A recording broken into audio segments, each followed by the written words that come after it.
Marcus Cole stared at the contract on the table between them, his calloused hands trembling. $50 million. The number blurred on the page as his 7-year-old daughter's face flashed through his mind. Sophie, who deserved college stability. Everything his construction worker's salary could never provide. Across from him, Victoria Sterling sat perfectly composed in her $1,000 suit, gray-green eyes calculating. The woman who ran a multi-billion-dollar empire had just offered him more money than he'd see in 10 lifetimes. All he had to do was marry her. 3 years, no love required, just a signature. "I need an answer, Marcus." Her voice was steady, but he heard the desperation underneath. Her board was voting her out in 48 hours unless she showed up engaged. "Will you help me or not?" He thought about his late wife Sarah, who'd made him promise to raise their daughter with integrity. He thought about the promise ring he still wore. He thought about what kind of man sells his soul even for his child's future. If you're watching from anywhere in the world, drop your city in the comments below. I want to see how far this story travels. And if you're ready for a tale of impossible choices, second chances, and what happens when two broken people from different worlds collide, hit that like button, and let's begin. A broke single dad saved a billionaire CEO's life. Her $50 million offer broke his heart. November rain hammered the streets of Manhattan, turning Fifth Avenue into a river of brake lights and reflected neon. Marcus Cole stood at the corner of East 58th, squinting at the ink bleeding across a crumpled paper in his calloused hand. The address was still legible, 342 East 58th, 7 o'clock p.m. He looked up at the brass numbers beside an ornate entrance. This was the place, except it made no sense whatsoever. The building before him housed a restaurant called Aurelius, the kind with cursive gold lettering, and a doorman in burgundy who probably earned more in tips than Marcus made in a week.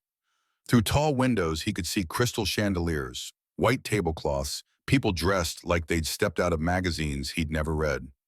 Marcus caught his reflection in a rain-slicked window. Work boots still dusty from the construction site. Jeans that had seen better days. Flannel shirt under a canvas jacket built for function, not fashion. Dark hair damp and unruly. Trace of drywall dust on his collar. He'd missed. This could not be right. Frank Martelli, his foreman, had been specific. "Meet me at 342 East 58th, 7 o'clock p.m. Grab a bite, talk about the supervisor position." It was supposed to be casual. A diner maybe. A sports bar. Somewhere normal people ate. Not this. Marcus checked his phone. 3 missed calls from Frank, all from 2 hours ago. No voicemails. No texts explaining a change of plans. The battery icon blinked at 4%. He'd forgotten to charge it again. One more small failure in a day full of them. The doorman was watching him now, one eyebrow slightly raised in that particular way that said everything without saying anything. Marcus took a breath. Maybe Frank was already inside. Maybe there was a simple explanation. Maybe he'd walked to the wrong entrance and there was actually a casual place around the corner. Or maybe, and this seemed more likely with each passing second, he'd gotten the address completely wrong and was about to make a complete fool of himself. He walked toward the entrance. The doorman's expression shifted from suspicious to professionally neutral as he opened the door. The warmth hit immediately along with scents Marcus couldn't begin to identify. Wine, herbs, butter, money. A woman in an elegant black dress appeared from nowhere, her smile perfect, and practiced the kind that cost years of customer service training to perfect. "Welcome to Aurelius. Do you have a reservation?" Marcus's mouth went dry. He'd practiced this moment on the subway, what he'd say, how he'd explain. None of it felt adequate now. "I'm supposed to be meeting someone. Frank Martelli." She glanced at a leather-bound book finger tracing down a list of names that probably didn't include anyone wearing work boots. "I don't see a Martelli this evening, but let me check with the host." She gestured toward a man in an immaculate suit standing near a podium. The host, Jean-Paul, apparently approached with the smooth efficiency of someone who'd spent decades perfecting the art of discretion. He was older gray at the temples, with a bearing that suggested he'd seen everything and been impressed by very little. "Good evening. How may I assist you?" "I'm looking for Frank Martelli. We were supposed to meet at 7. "Your name, sir?" Marcus Cole." There was a pause as Jean-Paul consulted his book, then his tablet, then his book again. Marcus was about to apologize and leave when the man's expression shifted, subtle but noticeable. "Ah, Mr. Cole. Yes, we have you down for 7. His eyes flickered over Marcus's appearance for just a fraction of a second, a professional assessment that revealed nothing and everything. "Right this way, please." "Wait, I think there might be a mistake." But Jean-Paul was already walking, moving through the dining room with the expectation that Marcus would follow. And because he didn't know what else to do, because walking out now would mean admitting he didn't belong here and giving these people the satisfaction of being right, Marcus did. The restaurant was even more intimidating inside. The ceiling soared above them, featuring a 4-story wine tower, illuminated from within like some kind of liquid cathedral. The tables were set with more silverware than Marcus had in his entire apartment. Other diners looked like they belonged in boardrooms and country clubs, tailored suits, designer dresses, jewelry that probably cost more than his truck. Marcus felt like an imposter at a royal ball waiting for someone to shout that the peasant had snuck past the guards. Jean-Paul led him to a table in a quieter corner, still visible, still elegant, but slightly removed from the main dining area. A small candle flickered in a crystal holder. 2 place settings, 2 menus already waiting, thick paper that whispered wealth when touched. "Your table, Mr. Cole. Your associate will be joining you shortly." "Listen, I really think there's been a mix-up. Can I start you with something to drink? Perhaps some wine while you wait. Just water is fine, but I really think still or sparkling." "Still, thank you." But Jean-Paul was already gone, moving with that same efficient grace toward the kitchen, leaving Marcus standing there utterly out of his depth. The chair alone probably cost more than his rent. The napkin was folded into some kind of origami swan. The menu had no prices on it, which Marcus had heard meant they were expensive enough that if you had to ask, you couldn't afford it. He should leave. This was clearly a mistake. He'd somehow gotten his wires crossed with someone else's reservation, and when whoever actually belonged at this table showed up, it would be embarrassing for everyone. But then his phone buzzed. 4% battery. A notification from the video chat app, Sophie. 7:00 p.m. He'd promised to call her at 7 to say goodnight. The one promise he never broke, no matter how tired he was, no matter how late the job ran. Marcus sat down carefully, like the chair might shatter under him, and opened the app. The call connected immediately, and suddenly the formal, intimidating restaurant faded into background noise as his daughter's face filled the screen. "Daddy." His smile came automatically genuine, washing away all his anxiety about wrong restaurants and expensive wine towers. "Hey, sweetheart." Sophie Cole was 7 years old with dark curls that she refused to let anyone brush properly, and eyes that were exactly like her mother's, warm, bright, entirely too clever for her own good. She was wearing her favorite pajamas, the ones with the little dinosaurs that she'd picked out herself, and insisted on wearing 4 nights a week. "Where are you? That doesn't look like your apartment." "I'm at a restaurant, baby. Remember I told you I had a meeting tonight?" "It looks fancy." She leaned closer to her screen, trying to see more of the background, her nose almost touching the camera. "Are there rich people there?" Marcus laughed quietly, aware of the other diners, even as his world narrowed to just her face. "Yeah, baby, very rich people." "Do they have dinosaur nuggets?" "I don't think so." "Then it's not that fancy." God, he loved her. 3 years since Sarah had died, and every day Sophie reminded him more of his late wife. Her humor, her logic, her way of cutting through nonsense to what actually mattered, the trait that had made Sarah such a good doctor before the cancer ate through her like acid. "How was school today?" Sophie launched into a detailed explanation of the art project they'd worked on, something involving a lot of glitter, and what she described as a regrettable incident with glue. Marcus listened, nodding and asking questions, temporarily forgetting where he was, forgetting the absurdity of sitting in a restaurant that probably charged more for bread than he spent on groceries in a week. Until he noticed the woman. She was standing about 10 feet away, perfectly still, watching him with an expression he couldn't quite read, and she was striking. That was the word that came to mind, though it felt inadequate. She wore a navy dress that looked like it had been designed specifically for her body, with dark hair pulled back in a style that was simultaneously casual and impossibly elegant. Her posture was perfect shoulders, back chin level, the kind of bearing that came from years of expensive education and even more expensive confidence. But it was her eyes that caught him. Sharp, intelligent, gray-green, like the ocean before a storm. And in this moment, utterly confused. She was looking at the table at him, at the table again. Marcus realized with sinking certainty that this was her table, the real reservation. And he was sitting in her seat like some kind of trespasser who'd wandered in off the street. Sophie, sweetie, I need to call you back in just a minute, okay? But you didn't hear about the glue part. I know, and I want to hear all about it. I promise 2 minutes. You promise, promise? I promise, promise. I love you. Love you too, Daddy. The call ended. Marcus looked up at the woman who was now definitely staring at him, her expression a careful mask of CEO composure cracking at the edges. He started to stand, his chair scraping slightly against the polished floor. I'm sorry. I think there's been a mistake. But before he could finish, Jean-Paul appeared again this time, addressing the woman with a slight bow that spoke of long familiarity and deep respect. Miss Sterling, your table is ready. Miss Sterling's eyes didn't leave Marcus's face. Up close, he could see the calculations happening behind those storm-colored eyes, the rapid assessment of a situation that had clearly veered off script. She should have corrected Jean-Paul, should have pointed out the obvious error, should have had Marcus removed from her table with the same efficiency she probably used to fire underperforming executives. Instead, she did something that surprised both of them.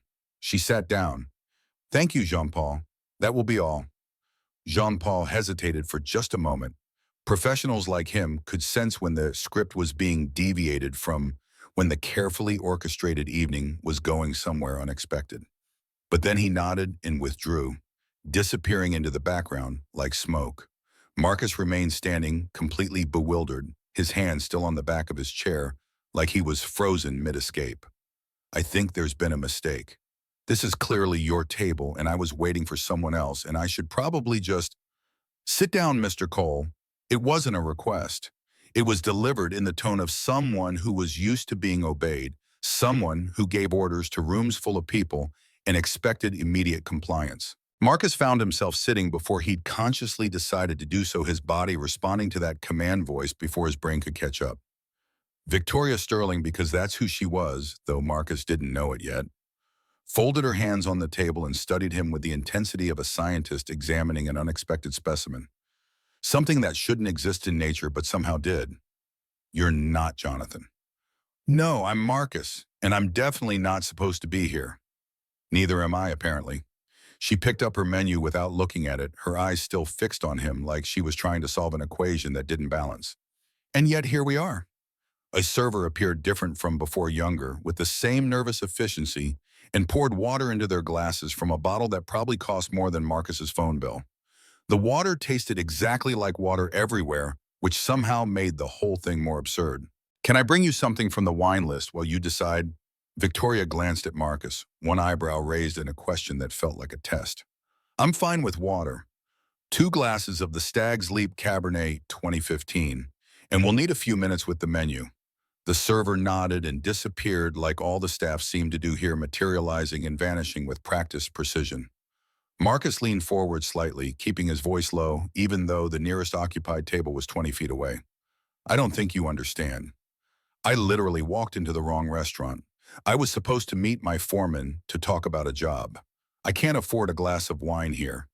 I probably can't afford a glass of water here. The wine is already ordered. It would be rude to send it back. Victoria's expression remained neutral, but there was something in her eyes now, a glimmer that might have been amusement or challenge or some combination he couldn't parse. And you're not being asked to pay for it. I don't accept charity. It's not charity, it's curiosity. She finally opened her menu, scanning it with the casual air of someone who'd seen 1,000 similar menus and found them all equally unimpressive. I was expecting to have dinner with someone incredibly boring tonight, a setup arranged by my board of directors and my father, to be precise. Someone appropriate, someone suitable, someone who would spend the entire evening discussing market shares and strategic partnerships. She looked up from the menu, and for the first time since sitting down, something almost human flickered across her face. You, Mr. Cole, are clearly none of those things. So I'm curious. That's accurate. The universe has presented me with an unexpected alternative to an excruciating evening. Why should I waste it? Marcus didn't know what to say to that logic. This woman, whoever she was, spoke with the kind of casual confidence that came from a life where things generally went the way she wanted them to. Yet here she was, actively choosing chaos over whatever careful plan had been laid out for her evening. The wine arrived. The server poured 2 glasses with ceremonial care, usually reserved for religious rituals, then retreated once more into the background. Victoria lifted her glass, and in that moment she looked less like a CEO and more like a woman who'd just made a decision she couldn't quite believe herself. To wrong turns. Marcus hesitated, then picked up his own glass. The crystal felt impossibly delicate in his work-rough hands, like something that might shatter if he breathed wrong. To wrong turns. The wine was extraordinarily rich and complex in ways Marcus couldn't begin to describe. Completely wasted on him, if he was being honest. He was more of a beer guy, the kind that came in 6 packs from the corner store. But he appreciated the gesture even if he didn't fully understand it. So tell me, Marcus Cole, who was meeting as foreman, what do you do? Construction, day labor mostly, drywall framing, whatever needs doing. Marcus saw no point in dressing it up, pretending to be something he wasn't. I'm good at it. I'm sure you are. There was no condescension in her tone, no hint of judgment or pity, which surprised him more than anything else about this entire surreal evening. Just simple acceptance of a fact. And the little girl on your phone, my daughter, Sophie, she's 7. You call her every night. Every night I can. Sometimes I'm on a site without cell service, but yeah, every night. Something shifted in Victoria's expression, softened almost imperceptibly, like watching ice begin to thaw in early spring. That's nice. It's necessary.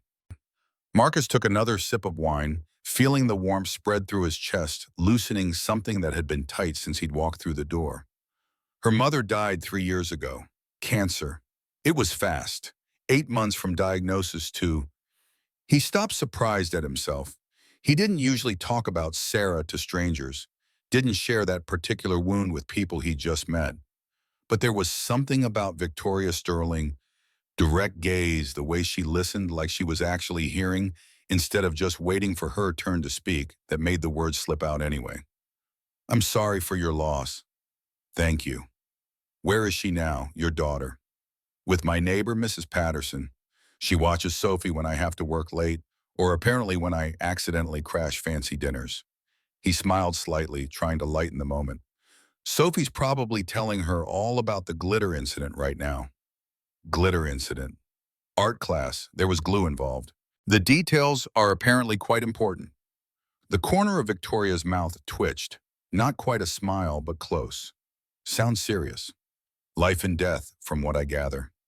The server returned, ready to take their order. Victoria ordered something in what sounded like French, but might have been a language Marcus had never heard. He glanced down at his menu in mild panic. Nothing had prices. Half the words looked like they'd been borrowed from other languages and never given back. I'll have the same. He hoped it wasn't something too weird, hoped he wouldn't embarrass himself by not knowing which fork to use or how to properly eat whatever arrived. When the server left, Victoria leaned back in her chair, studying him again with that same analytical intensity, like he was a problem she was trying to solve or a code she was trying to crack. You're not what I expected to find at this table tonight. Yeah, well, you're not what I expected either. Marcus met her gaze directly, refusing to be intimidated, even though every instinct screamed that he was outmatched here.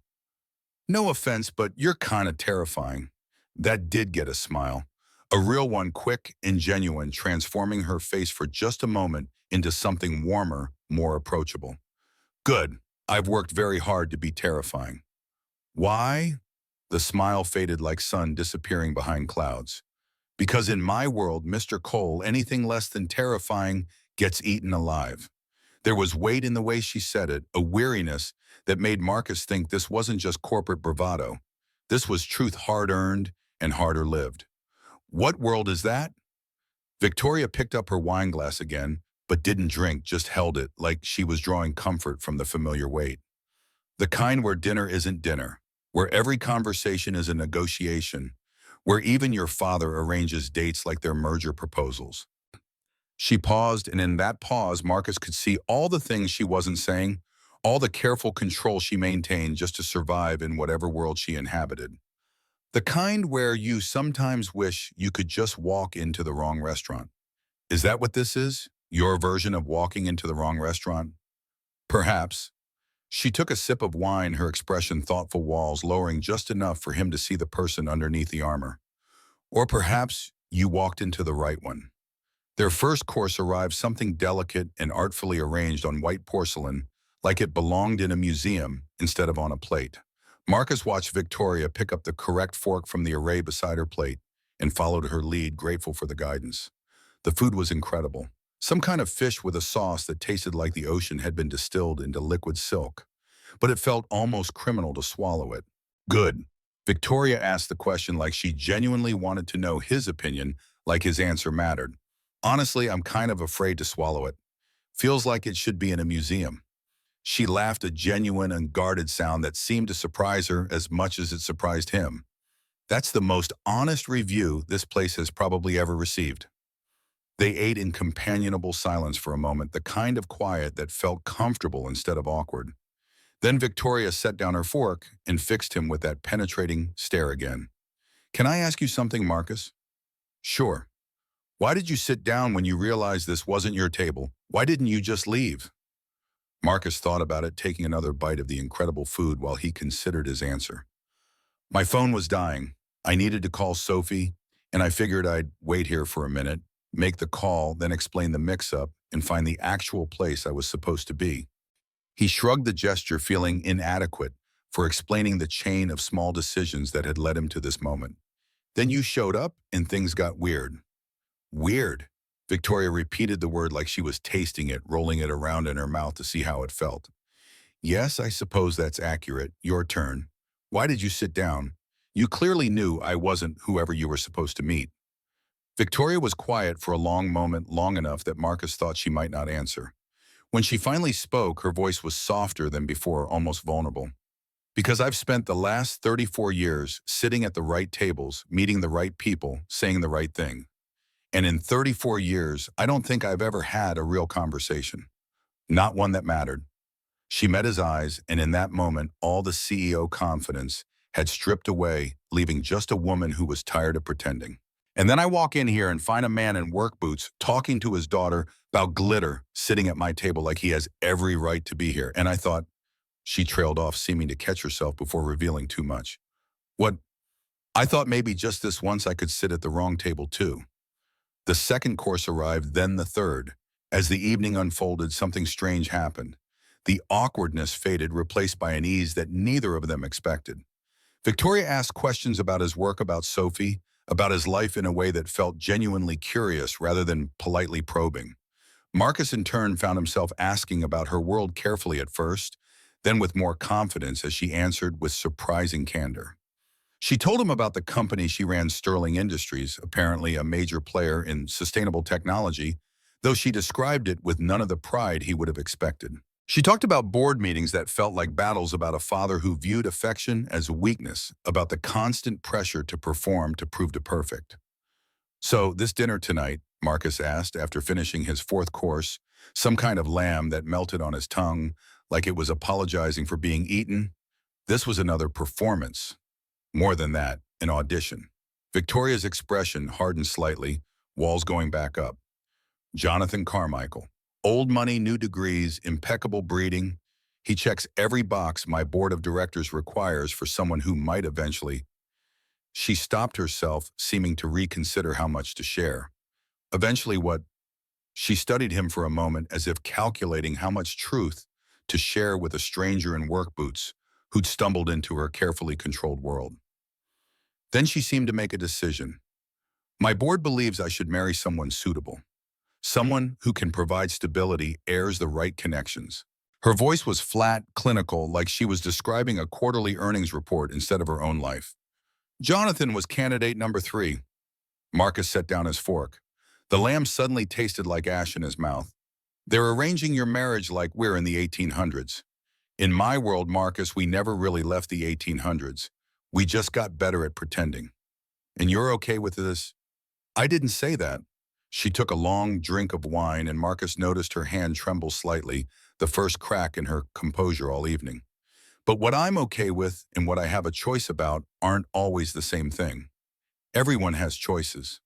Do they? There was an edge to her voice now, sharp enough to cut. When your entire life has been built around a company that bears your family name, when thousands of jobs depend on the decisions you make, when walking away means destroying everything 3 generations built. She leaned forward, and Marcus could see something fierce burning behind those perceptive eyes. Tell me, Marcus, if choosing what you wanted meant Sophie lost her home, her school, her stability, would you still say everyone has choices? He didn't answer immediately. She'd hit a nerve, and she knew it, her expression softening slightly like she regretted the sharpness of her words. That's different. Is it? Or is it just different degrees of the same cage? They looked at each other across the table, across the divide of white tablecloth and crystal stemware, and all the distance between their worlds. Two people from completely different lives, both trapped in their own ways, both struggling against constraints they hadn't chosen. The server appeared with dessert something chocolate and architecturally impossible, a structure of cocoa and sugar that defied gravity. Marcus picked up his spoon, then set it down again. Can I ask you something now? Of course. If you could choose, really choose, with no consequences, what would you want? Victoria didn't answer right away. She stared at the dessert in front of her like it held answers she'd been searching for, like the chocolate structure might collapse and reveal some hidden truth underneath. When she finally spoke, her voice was barely above a whisper. I don't know, isn't that pathetic, 34 years old running a multi-billion-dollar company? And I don't know what I actually want. She looked up at him, and he could see the loneliness in her eyes, the weight of all those years of doing what was expected instead of what was desired. What about you? What do you want? To give Sophie a good life, to be a good father, to do work I'm proud of. Marcus shrugged, the gesture encompassing everything he couldn't put into words. Simple stuff. Simple. Victoria echoed the word, and there was longing in her voice, hunger for something she'd never tasted. That sounds nice. They finished dessert in thoughtful silence, the chocolate structure proving to be as delicious as it was impressive. The restaurant had gotten quieter around them. Other diners had left, couples finishing their own carefully orchestrated evenings, and the staff was beginning the subtle choreography of closing preparations. Marcus glanced at his phone. 9:30. He'd been here for over 2 hours, sitting at a table that wasn't his, with a woman he'd just met, having a conversation that felt more real than most he'd had in the 3 years since Sarah died. I should probably go. Need to get back to Sophie. Finish that call I promised her. Of course. Victoria signaled for the check with a subtle gesture. Marcus barely caught the kind of practiced movement that spoke of a lifetime of dining in places like this. She produced a credit card, seemingly from nowhere, black metal, that caught the candle light, the kind that had no limit because the people who carried them didn't need limits. Wait, I should at least pay for my half. Don't be ridiculous. She handed the card to the waiting server without looking at the total, without even checking what the damage was. This evening has been unexpected. The least I can do is cover dinner. I can't let you. You can and you will. There was that commanding tone again, brooking no argument. Considerate payment for the most interesting conversation I've had in years. Jean-Paul appeared with a leather folder. Victoria signed without looking at the total, then stood. Marcus rose as well, feeling once again acutely aware of how out of place he was, how this entire evening had been some kind of beautiful accident that would end the moment he walked back out into the rain. They walked toward the exit together. At the door, Victoria turned to him, and in the dim light of the entrance, she looked different, somehow softer, more uncertain. Thank you, Marcus Cole, for the wrong table. Thank you for not having me thrown out. She smiled, a real smile, this time unguarded and warm. If you're ever in the neighborhood again and feel like walking into the wrong restaurant, I'll know where to find you. Perhaps. They stood there for a moment, neither quite ready to end whatever this strange evening had been. Then Victoria did something that surprised both of them. She pulled a business card from her clutch and handed it to him, heavy stock embossed lettering. In case you ever want to discuss glitter incidents or anything else. Marcus took the card, feeling the weight of it, the quality of the paper that spoke of wealth beyond his comprehension. Victoria Sterling, CEO, Sterling Industries. And below it, a personal number. I don't usually give that out. I won't use it, Marcus replied, automatically, a defense mechanism against getting hopes up or reading too much into simple gestures. I don't suppose you will. She sounded almost disappointed. But I hope you might. The doorman held the door open. The rain had stopped, leaving the streets slick and shining under the streetlights. Manhattan washed clean and gleaming. Good night, Victoria. Good night, Marcus. He walked out into the November night, the business card in his pocket feeling heavier than it should, like it carried more weight than mere paper and ink. Behind him through the window, he could see Victoria still standing there, watching him leave with an expression he couldn't quite read. Marcus pulled out his phone. 2% battery. He called Mrs. Patterson to let her know he was on his way, then started the long subway ride back to Queens. Back to his real life. Back to his daughter and his studio apartment and his work boots that would be waiting by the door in the morning. The whole evening felt like a dream, like he'd stepped through a portal into someone else's life for a few hours and now he was stepping back into his own, except for the card in his pocket, and except for the fact that he couldn't stop thinking about her. 3 days later, November 10th, Marcus was working on a residential renovation in Brooklyn when his phone rang. He almost didn't answer, figuring it was another robocall about his car's extended warranty. But something made him look at the screen. Unknown number. He answered, stepping away from the noise of power tools, and shouted instructions. Hello, Marcus, it's Victoria. Victoria Sterling. A pause while his brain caught up with the fact that she'd actually called, that the number she'd given him was real and not just a polite gesture she'd never expected him to use. Victoria, hi, I didn't expect to hear from you. I didn't expect to call. She sounded different on the phone, less certain, more human. I have a proposition for you, a business proposition. Okay.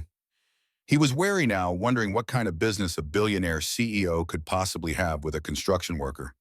What kind of proposition? I would like to meet and discuss it in person. Are you free this evening?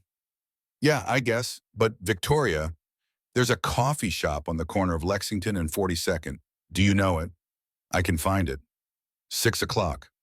Marcus looked down at his dust-covered work clothes at the compound under his fingernails. I'll be coming straight from work. That's fine. I'll see you at 6.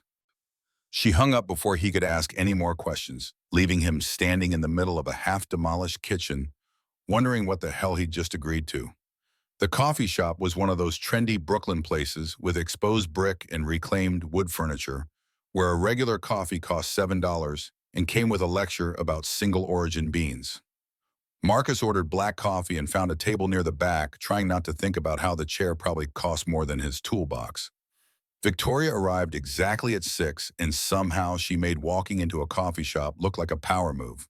Charcoal gray suit that fit like armor, hair pulled back in a twist that spoke of professional styling and careful control. Every head in the place turned to watch her pass, but she seemed oblivious to the attention her eyes finding Marcus immediately. She sat down across from him without ordering anything. Thank you for coming. You made it sound important. It is. She folded her hands on the table and Marcus noticed she wasn't wearing any rings.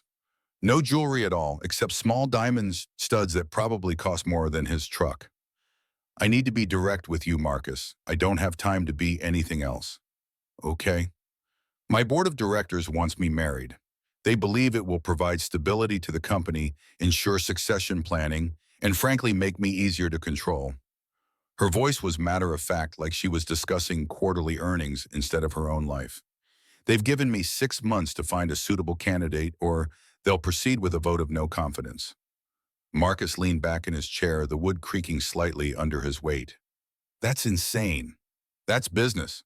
No, that's control. That's people treating you like a commodity. Welcome to my world. She pulled a thin folder from her briefcase and slid it across the table. I've been presented with several candidates. All of them are from appropriate backgrounds. All of them see marriage as a business transaction. All of them are exactly what the board wants. Marcus didn't open the folder, just looked at the manila surface like it might bite him. So why are you telling me this? Victoria met his eyes and he saw something there he hadn't seen before. Determination mixed with desperation, a woman backed into a corner and coming out swinging. Because I have a different idea, a better idea, one that serves my interest rather than theirs. Which is, I want to hire you. The words hung in the air between them. Somewhere in the coffee shop, an espresso machine hissed and gurgled. Someone laughed at a nearby table. Normal sounds in a normal place while Victoria Sterling proposed something completely abnormal. Hire me, Marcus repeated the words, slowly tasting them, trying to make them make sense. To do what? Build you a deck. To marry me. He stared at her, waiting for the punchline, waiting for her to laugh and say she was joking. But Victoria's expression remained completely serious. Her eyes locked on his with an intensity that made it clear she meant every word. You're not kidding. I'm not kidding. You want to hire me to marry you? Yes. Marcus stood up abruptly, his chair scraping against the floor loud enough that several people looked over. He lowered his voice, leaning forward with his hands on the table. That's insane. That's actually insane. Sit down, please. It wasn't a command this time. It was a request, and something in her voice made him pause. Against his better judgment, against every instinct screaming that this was madness, Marcus sat back down. Victoria leaned forward, her voice low and urgent, meant only for him. The board wants me to marry someone they approve of, someone who fits their profile, who will give them more control over how I run the company. But the contract doesn't specify who I have to marry, just that I have to marry someone within 6 months and produce an heir within 5 years. She paused, letting that sink in. I choose you. Why me? You don't even know me. I know enough. I know you're honest. I know you're not impressed by money or power. I know you can't be bought or manipulated because you don't want anything from me. She pulled out another sheet of paper, this one covered in numbers that made Marcus's vision blur. And I know that you need money. Everyone needs money, so I'm offering you $50 million. Marcus felt the air leave his lungs. 50 what? 50 million. She said it like it was nothing, like she was offering him $50 instead of a fortune that would change everything. Paid out over the term of our arrangement. We get married, satisfy the board's requirements, maintain appearances for 3 years. After that, we divorce quietly. You walk away with the full amount, tax-free, set up in a trust that can't be touched. This is insane. This is business. This is fraud. It's a contract. Everything will be legal, notarized, binding. You'll have your own attorneys review it, your own accountants. I'll pay for all of that. Victoria's voice remained steady, but Marcus could hear the urgency underneath the desperation of a woman running out of options. 3 years of your life, Marcus. 3 years of attending some events, taking some photos, playing a role. In exchange, you set up your daughter for life. College fund, trust fund, a house, security, everything. Marcus's hands had started shaking. He pressed them flat against the table, trying to ground himself in something solid. I can't believe we're having this conversation. I can't believe I'm in a position to have it. She slid the contract closer to him, a thick document that represented more money than he'd see in 10 lifetimes. But here we are. I'm not asking you to decide right now. I'm asking you to think about it. Read the contract, ask questions. This isn't romantic, and I'm not pretending it is. This is a business arrangement that benefits both of us. What about what you said the other night, about not knowing what you want, about being tired of performances? Something flickered across Victoria's face, pain, maybe a regret. What I want and what I can have are two different things. I learned that a long time ago. So you're just going to hire a husband instead of finding one? I don't have time to find one. I don't have the luxury of romance or courtship or whatever fairy tale you think exists. Her voice hardened, walls going back up. This is the hand I've been dealt, Marcus. I'm playing it the best way I know how. Marcus stood up again, this time grabbing the folder and the contract. I need to think. Of course, take your time. You have my number.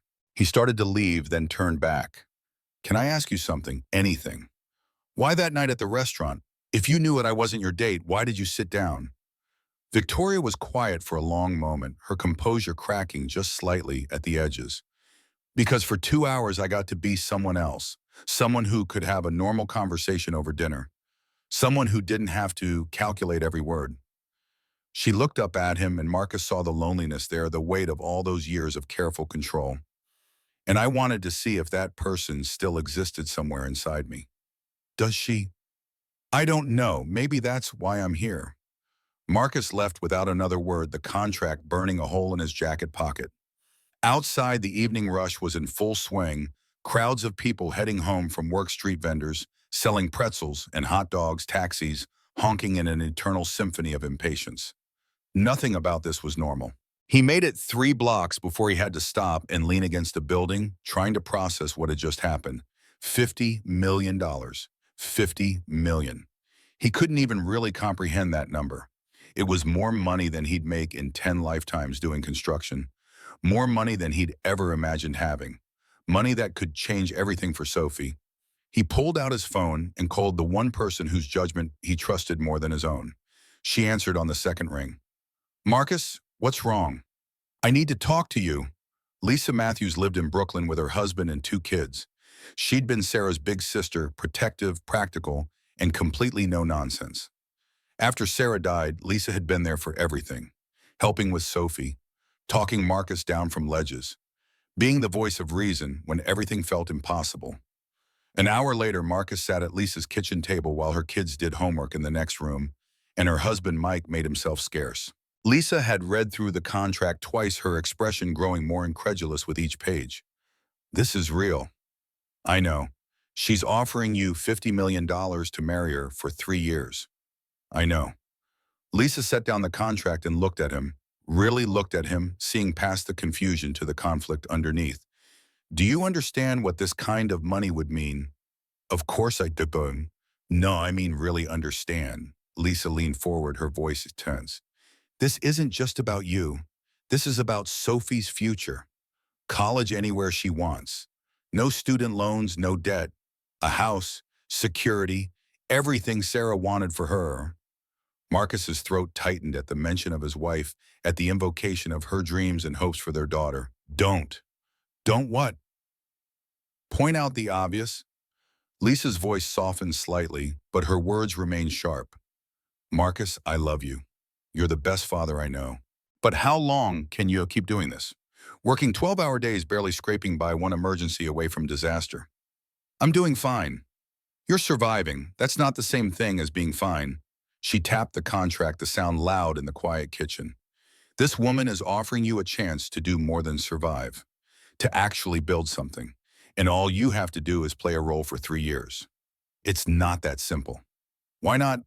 Marcus couldn't answer. How could he explain the knot in his stomach, the feeling that accepting this money would mean betraying something fundamental about who he was? The memory of Sarah's voice saying he was the most honest man she'd ever known, and how that honesty felt like the only thing he had left of her. Lisa watched him struggle, then sighed. What are you afraid of? I don't know. His hands clenched into fists on the table. Maybe that I'll take the money and hate myself. Maybe that Sophie will grow up thinking that's how the world works. Everything's transactional. Nothing's real. Or maybe she'll grow up secure and loved and able to chase her dreams because her father made a hard choice to give her opportunities he never had. Lisa reached across the table and took his hand. There's no perfect answer here, Marcus. There's just what you can live with. That night, back in his apartment, with Sophie asleep in the next room, Marcus spread the contract out on his kitchen table and read it again. Every clause, every condition, every carefully worded paragraph that spelled out exactly what Victoria expected from this arrangement. The financial terms were staggering. $10 million up front placed in escrow. The remaining $40 million paid out over 3 years with bonuses for meeting certain milestones. Public appearances, charity events, positive press coverage. After 3 years, an amicable divorce with generous ongoing support. If there was a child. Marcus stopped at that clause, reading it again. The contract specified they would make reasonable efforts to conceive an heir, but stopped short of requiring it. Victoria had built in and out, both of them had. He wondered if she'd done that intentionally, if somewhere beneath all that calculated planning she'd left herself at a back door to remain human. His phone buzzed, a text from an unknown number. I know this is overwhelming. I know what I'm asking is extraordinary. But I wouldn't ask if I wasn't desperate. And I wouldn't ask you if I didn't believe you were someone who could be trusted with something this important. Please think about it. V. Marcus stared at the text for a long time. Then he got up and went to check on Sophie. She was sprawled across her bed, one arm hanging off the side, her hair a dark tangle across the pillow. In sleep, she looked so much like Sarah, it hurt a physical ache in his chest that never quite went away. He thought about the conversation they'd had last week about the aquarium for her birthday, about how she'd asked and he'd said they'd see, and how she'd understood what that meant. How she'd learned at 7 years old to manage her expectations because she understood they didn't have money for extras. What kind of father let his daughter learn that lessons at 7? Marcus pulled out his phone and typed a message before he could second-guess himself. I have questions, a lot of questions. Can we meet again? The response came immediately. Tomorrow, my office, noon, I'll send the address. I'll take the subway. Of course you will. See you tomorrow. November 14th arrived gray and cold, the kind of day that promised winter was coming whether anyone was ready or not. Marcus called in a personal day, the first he'd taken in 6 months, and spent 2 hours getting ready. He didn't have a suit, but he had a clean button-down shirt and his least-worn jeans. He shaved carefully, tried to fix his hair, attempted to look like someone who belonged in a billionaire's office. It didn't really work, but it was the best he could do. Sterling Industries occupied floors 40 through 50 of a glass tower in Midtown. The lobby alone was more impressive than most buildings. Marcus had worked on marble floors, a waterfall wall, security guards who looked like they'd been recruited from the Secret Service. He gave his name at the desk. The guard checked his list, made a call, then directed Marcus to a private elevator that required a key card to operate. Miss Sterling is expecting you. 42nd floor. The elevator was absurdly fast, making Marcus's ears pop. When the doors opened, he stepped into a reception area that looked like it belonged in a museum. Original art on the walls, furniture that was probably older than he was, a receptionist who smiled with professional warmth. Mr. Cole, Miss Sterling is ready for you. Right this way. She led him through a maze of offices and conference rooms past employees who all seemed to move with purpose and efficiency. Everyone he passed looked polished, professional, like they'd been cast for a corporate drama. Victoria's office was at the end of a long hallway. The receptionist knocked once, then opened the door. Mr. Cole, ma'am. Thank you, Jennifer. The office was enormous, floor-to-ceiling windows offering a panoramic view of Manhattan, a desk that could have doubled as a landing strip, sitting areas that suggested Victoria held entire meetings in here. But what struck Marcus wasn't the size or the luxury, it was how impersonal it felt.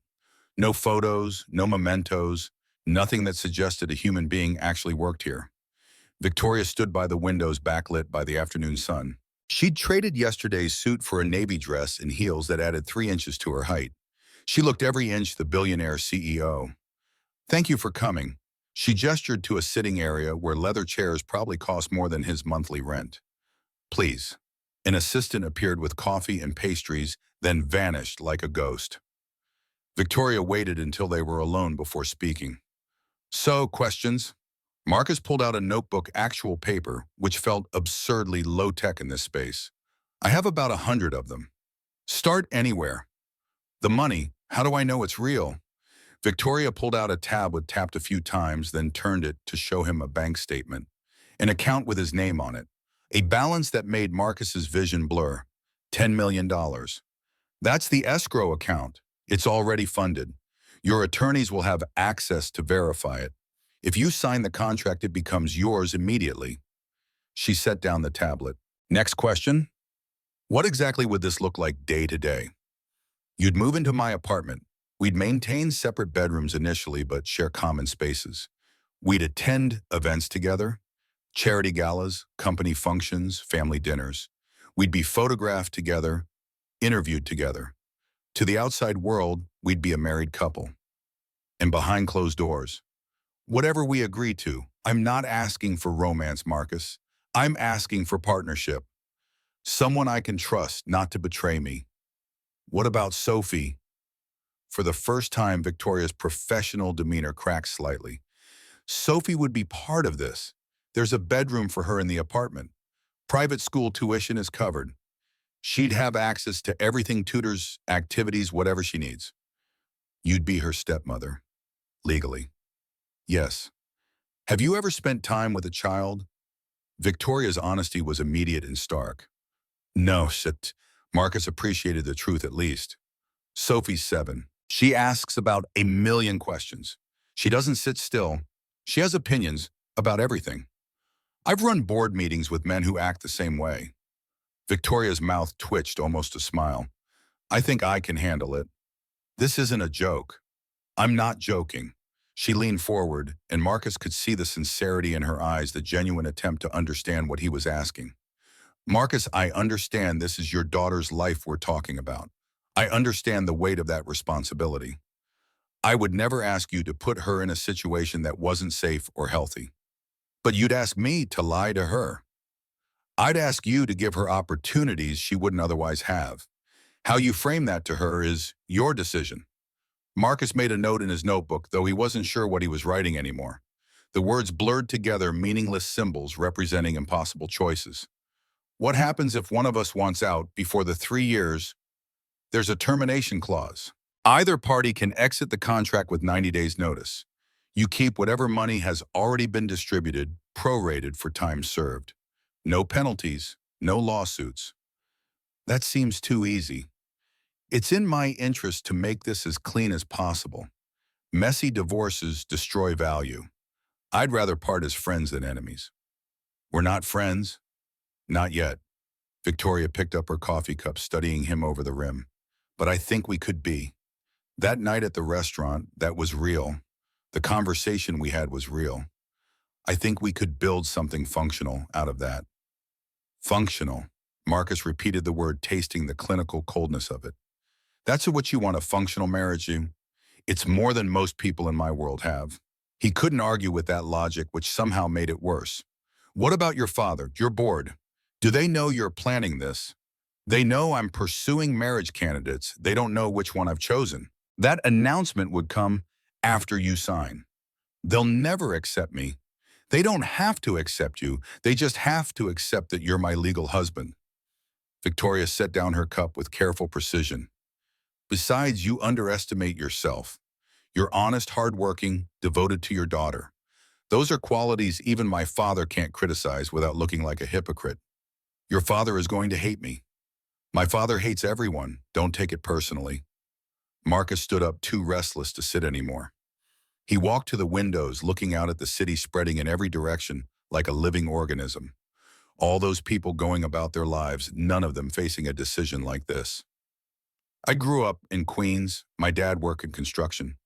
My mom cleaned houses. We lived in a 2-bedroom apartment with thin walls and radiators that only worked half the time. He turned to look at Victoria, needing her to understand this fundamental truth. I know what I am. I know where I come from. And I know that your world is not my world. That's precisely why this works. How come I am? Because you're not corrupted by it yet. Because you still have values that can't be purchased. Because when you look at me, you see a person instead of a net worth. She stood as well, moving to stand beside him at the window, close enough that he could smell her perfume, something subtle and expensive. I need someone like that, Marcus, someone who can't be bought or manipulated, someone who will tell me the truth even when it's inconvenient. Because everyone around me lies. They tell me what I want to hear, what serves their purposes. I need someone who won't do that. They stood there in silence, two people from completely different worlds looking out at the same city from very different vantage points. I need time. I need to think about this. Really think about it. How much time?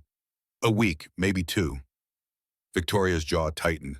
She clearly didn't like waiting, every instinct probably screaming at her to close the deal, to get commitment, to lock things down. 2 weeks. After that, I'll need an answer. The board is getting impatient. Fair enough. Marcus turned to leave, then stopped. One more question burning in his mind. Can I ask you something else? Of course. That night at the restaurant, the reservation in my name, that wasn't an accident, was it? Victoria's expression remained neutral, but he saw something flicker in her eyes. Calculation, decision, how much truth to share. I don't know what you mean. I think you do. Someone put my name in that system. Someone made sure I'd be at that table when you arrived. He stepped closer, close enough to see the faint lines at the corners of her eyes, the slight tension in her jaw. Was it you? Why would I do that? I don't know. That's why I'm asking. Victoria held his gaze for a long moment, and Marcus saw her calculating, deciding how much truth to share versus how much to keep locked away behind those careful walls. Finally, she spoke. After you left that night, I thought about you, about our conversation, and I started to wonder what kind of man walks into the wrong restaurant and handles it with that much grace. She paused, letting the admission settle between them. So I had someone look into you, find out who you were, and what I found was interesting. A widower, a single father, an honest man trying to do right by his daughter. Another pause heavier than the first. I didn't plan what happened at Aurelius, but I did plan what came after. You investigated me. I did my due diligence, the same thing I do with any potential business partner. I'm not a business partner, I'm a person. You're both. That's what makes this complicated. Victoria's voice softened slightly, a crack in the armor. I'm sorry if that feels invasive, but I needed to know if you were someone I could trust, and everything I learned told me you were. Marcus shook his head, torn between anger and something else he couldn't quite name. Flattery maybe that she'd thought about him at all, or fear at how thoroughly she'd apparently researched his life before making this insane proposal. I don't know if that makes this better or worse. It makes it honest, which is more than most business arrangements can claim. He left without responding, his mind spinning with questions and calculations and the weight of a decision that would change everything. The 2 weeks that followed were the longest of Marcus's life. He had the contract reviewed by 3 different attorneys, all paid for by Victoria as promised. Each one told him the same thing: it was airtight, legitimate, and the most financially advantageous agreement they'd ever seen. One lawyer, a woman in her 60s who'd been practicing family law for 40 years, looked at him over her reading glasses and delivered her verdict with brutal honesty. Take it. Whatever moral reservations you have, $50 million will cure them. But that was the problem. Marcus wasn't sure they would. He ran the numbers obsessively late into the night while Sophie slept. With $50 million even conservatively invested, he'd never have to work another day. Sophie could go to any college in the world. They could travel, see everything Sarah had always wanted to see, but never got the chance. He could set up a foundation in her name, help other families dealing with medical debt and loss. The possibilities were endless and overwhelming, and they all hinged on one decision. Could he marry a woman he barely knew for money? Lisa called him every other day, each time more insistent, her practical nature warring with his stubborn principles. Frank at the construction site had noticed his distraction, pulling him aside one morning with genuine concern. Whatever's eating at you, Reed, figure it out soon. Can't have you spacing out around heavy machinery. Even Mrs. Patterson had picked up on something when he dropped Sophie off one evening, her kind eyes seeing more than he wanted to reveal. You seem troubled. Big decision. The biggest. Then take your time. Big decisions made too fast are usually the wrong ones. On day 13, Marcus's phone rang at 6 o'clock in the morning. He answered groggy, expecting it to be the site foreman calling about an early start. Mr. Cole, this is Jennifer from Miss Sterling's office. I'm calling to inform you that Miss Sterling will be out of town for the next few days on urgent business. She wanted you to know that your deadline is extended until she returns. Extended until when? We're not certain yet. I'll be in touch. The call ended before Marcus could ask any questions. He lay there in bed, staring at his ceiling with its water stain that looked like South America, and felt something unexpected. Disappointment. He'd been gearing up to give her an answer, had spent the last week preparing himself mentally for whatever decision he was going to make. And now the deadline had moved, pushed back into some uncertain future. And it felt like watching a wave build only to have it dissipate before reaching shore. 3 days later, November 23rd, Marcus was working on a residential renovation in Brooklyn when his phone buzzed with a news alert. He almost ignored it like he usually did. But something made him look. The headline made his blood run cold. Sterling Industries. CEO faces board revolt. Emergency meeting called to discuss leadership change. He clicked through to the article, reading quickly while his crew worked around him, hammering and sawing and shouting instructions to each other in English and Spanish. Sources close to Sterling Industries confirmed that the board of directors has called an emergency meeting to discuss a vote of no confidence in CEO Victoria Sterling. The meeting, scheduled for Friday, comes amid growing concerns about Sterling's leadership and her failure to comply with succession planning requirements set forth by the board 18 months ago. If the vote succeeds, it would effectively remove Sterling from her position as CEO, making her the first Sterling family member to lose control of the company in its 80-year history.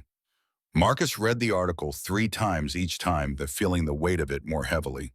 This was why Victoria had left town. The board had moved up their timeline and she was scrambling to respond. And he was the response she'd been counting on. His phone rang. Victoria. He stepped away from the work site to answer. Did you see the news? Her voice was tight, controlled, but he could hear the stress underneath like a wire pulled taut enough to snap. Just now. The board moved faster than I expected. They're calling the vote for Friday.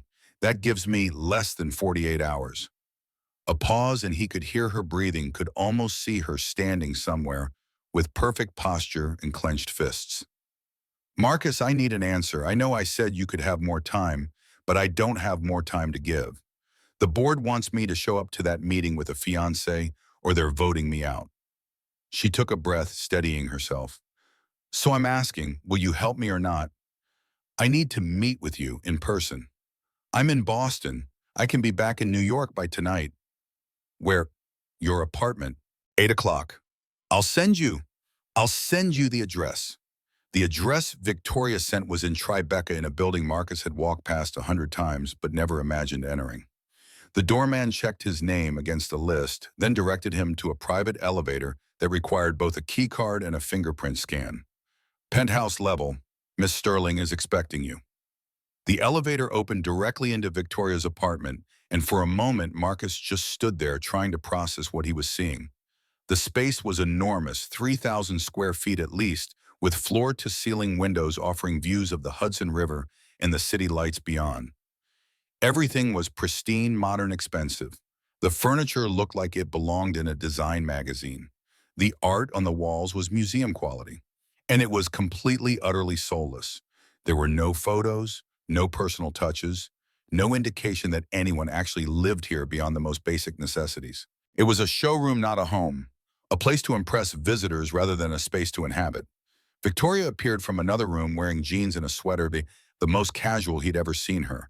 Her hair was down and she looked tired in a way that made her seem more human than the polished CEO he'd met in her office. Thank you for coming. She gestured to the living room, to a couch that probably cost more than his truck. Can I get you something to drink? I'm fine.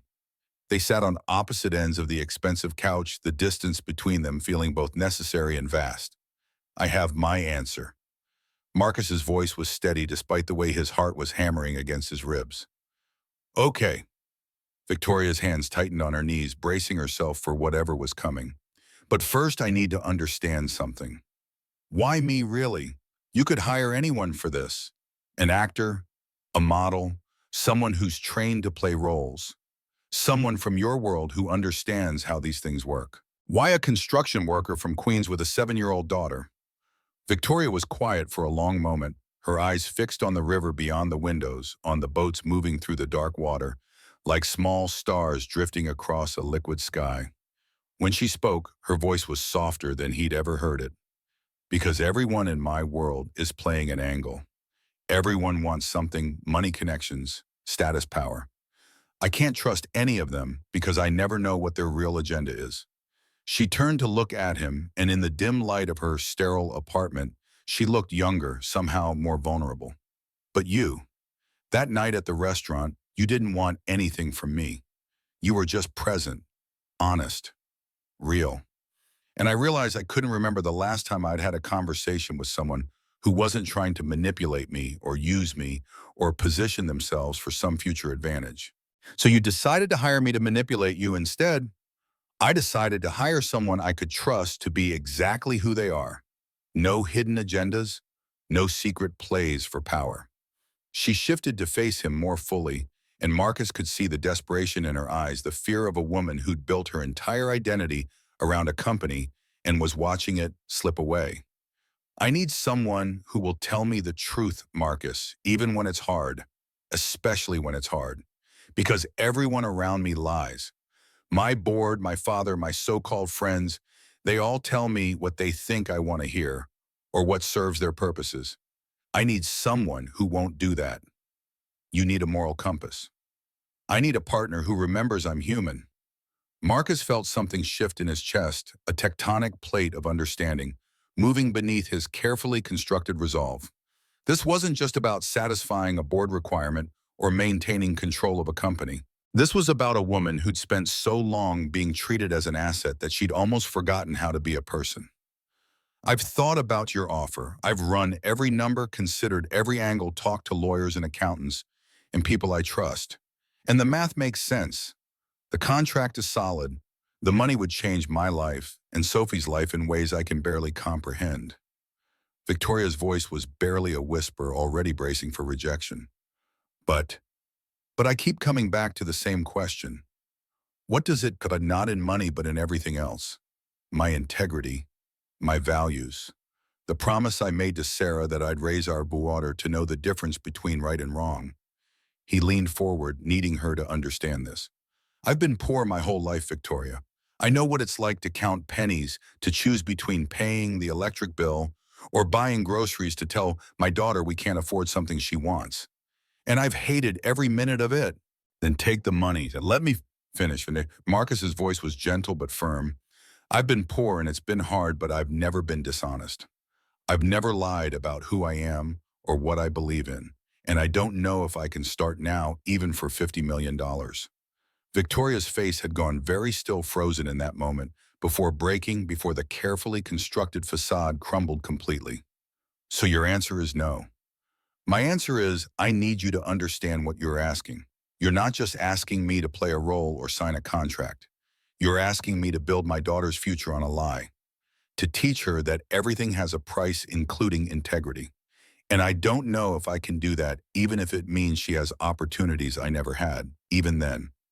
Marcus ran his hands through his hair, frustration and sorrow, mixing into something that felt like grief. My dad used to tell me that the easiest thing in the world is to compromise your values. The hard thing is figuring out how to live without doing it. And maybe I'm a fool for turning down this kind of money, but I can't shake the feeling that if I take it, I lose something I can never get back. Victoria stood abruptly and walked to the windows. For a long moment, she just stood there, her reflection ghostly in the glass, her shoulders rigid with tension. You're going to say no. She said it quietly, like speaking it aloud would make it real. After everything, after all of this, you're actually going to say no. I came here to tell you that I can't do this, that I'm sorry, but I can't be what you need. Can't or won't. Does it matter? Yes. She spun to face him, and there was something fierce and desperate in her expression, a woman watching everything she'd built crumble and reaching for anything to stop the collapse. It matters because can't means it's impossible and won't means you're choosing not to. So which is it, Marcus? He stood as well, meeting her intensity with his own quiet certainty, the calm that came from knowing he was making the right choice, even if it was the hard one. Won't. I'm choosing not to. Why give me one good reason why you'd turn down $50 million? Because it's not about the money. He took a step closer, close enough to see the exhaustion in her eyes, the weight of all those years of fighting and compromising and trying to be enough for everyone except herself. It was never about the money. What you're proposing isn't a partnership. It's not even really a marriage. It's a business transaction dressed up in wedding vows. And you're so deep in your corporate world that you can't see how sad that is. Victoria's eyes flashed with anger, with hurt, with something raw and unguarded. Don't you dare judge me. You have no idea what my life is like. You're right, I don't. Marcus kept his voice steady, refusing to match her anger with his own. But I know what it looks like from the outside, and it looks lonely.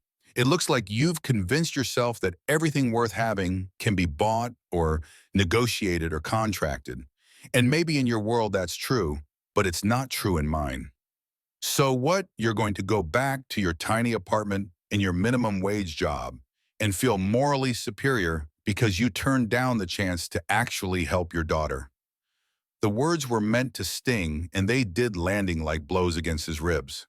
I'm going to go back to my daughter and look her in the eye and know that I didn't sell out everything I believe in. Marcus met her anger with something softer, something like compassion. And yeah, maybe that makes me an idiot.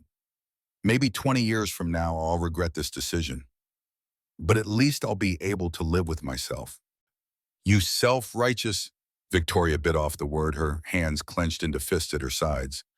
You have no idea what you're throwing away. I have every idea, that's why it's hard.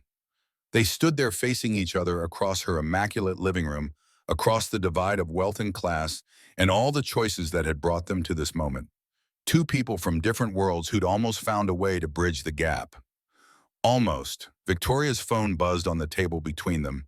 She glanced at it, and something in her face changed. Hardened. Resigned. That's my attorney. The board meeting has been moved up to tomorrow morning, 9 a.m. She looked at Marcus, and he could see the defeat in her eyes, the acceptance of what was coming. So this is it. This is where you walk away, and I lose everything. Victoria, don't. She turned back to the window, her reflection staring out at the city that had always been hers until now. Just don't. You should go. Marcus wanted to say something, anything to make this better. But what could he say? That he was sorry, that he wished things were different, that in another life, another world, maybe they could have found a real partnership instead of a contractual one. All of it was true, and none of it mattered. He walked to the elevator, pressed the button, and waited. Behind him, he could hear Victoria's breathing, careful, controlled, like she was fighting to maintain composure. The elevator doors opened. Marcus, he turned. Victoria was still facing the window, her reflection visible in the glass. That night at the restaurant, those 2 hours, that was real, wasn't it? It wasn't just me imagining it. It was real. Then why isn't that enough? Victoria's voice broke slightly, on the last word a crack in the foundation. Because real doesn't mean right. The elevator doors closed and Marcus descended back to ground level, back to his world, back to his life. In his pocket, his phone buzzed with a notification.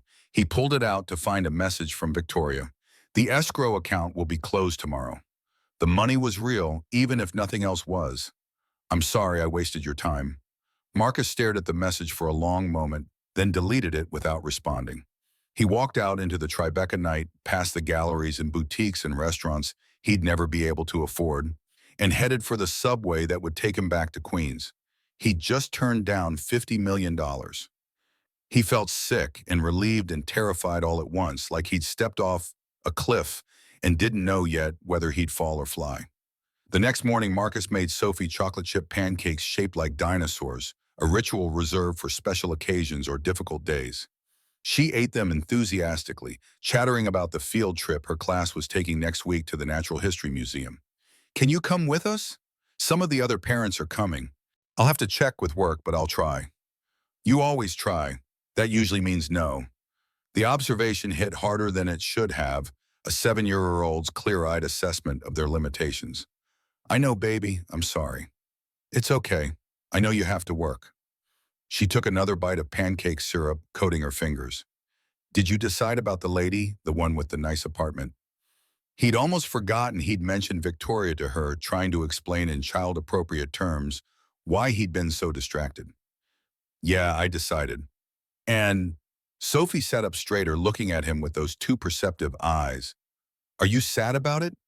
A little bit. Why? How did he explain this? How did he tell a 7-year-old that sometimes the right choice doesn't feel good, it just feels necessary? Because sometimes doing the right thing doesn't make you happy. It just makes you right. I don't understand. Someday you will. He ruffled her hair, trying to lighten the moment. Finish your pancakes. You're going to be late for school. After dropping Sophie at school, Marcus headed to the construction site, trying to focus on work, trying not to think about what was happening in a boardroom somewhere in Midtown, trying not to imagine Victoria facing down her board of directors alone without the fiancé she'd needed to prove she was taking their demands seriously. It wasn't his problem anymore. He'd made his choice. Around 11 o'clock in the morning, Frank called him over to the site office. Reed, you got a visitor. What? Man in a suit, fancy looking, says he needs to talk to you. When Marcus walked into the makeshift office, it wasn't Victoria waiting for him. It was a man in his 60s, silver-haired and imposing, wearing a suit that probably cost more than Marcus made in 6 months. He had Victoria's eyes, that same calculating intelligence, but none of her warmth. Mr. Cole, I'm William Sterling, Victoria's father. Marcus felt his defenses go up immediately, every instinct screaming that this conversation wouldn't go well. Mr. Sterling, I'll get straight to the point.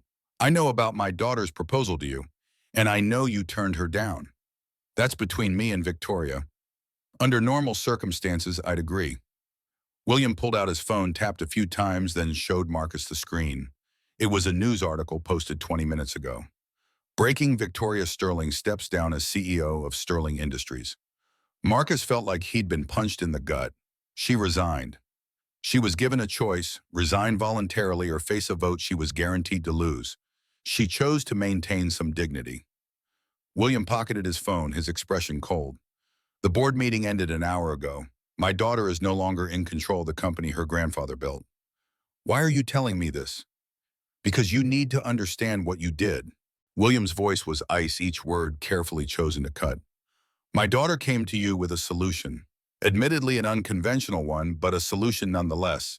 You could have helped her maintain control, could have given her the time and stability she needed to outmaneuver the board. Instead, you let your moral superiority get in the way. Marcus's jaw tightened. I made the choice I could live with. How noble. William's laugh was bitter. Meanwhile, my daughter just lost everything. 3,000 employees are going to lose their jobs when the new CEO restructures. The sustainable technology projects Victoria championed will be scrapped in favor of more profitable ventures. Decades of progress will be undone. He leaned forward, his voice dropping to something dangerous. But at least you get to keep your integrity intact. The words hit harder than Marcus wanted to admit, burrowing under his skin like splinters he couldn't dig out. That's not fair. Fair, William's expression twisted into something ugly. Nothing about this is fair, Mr. Cole. But you had a chance to make it less unfair, and you chose not to. I hope your principles keep you warm at night. He turned to leave, then paused at the door. For what it's worth, I think Victoria was right about you. You're exactly the kind of honest, principled man she needed, which makes it all the more tragic that those same principles destroyed her. After William left, Marcus stood in the site office for a long time, his hands shaking.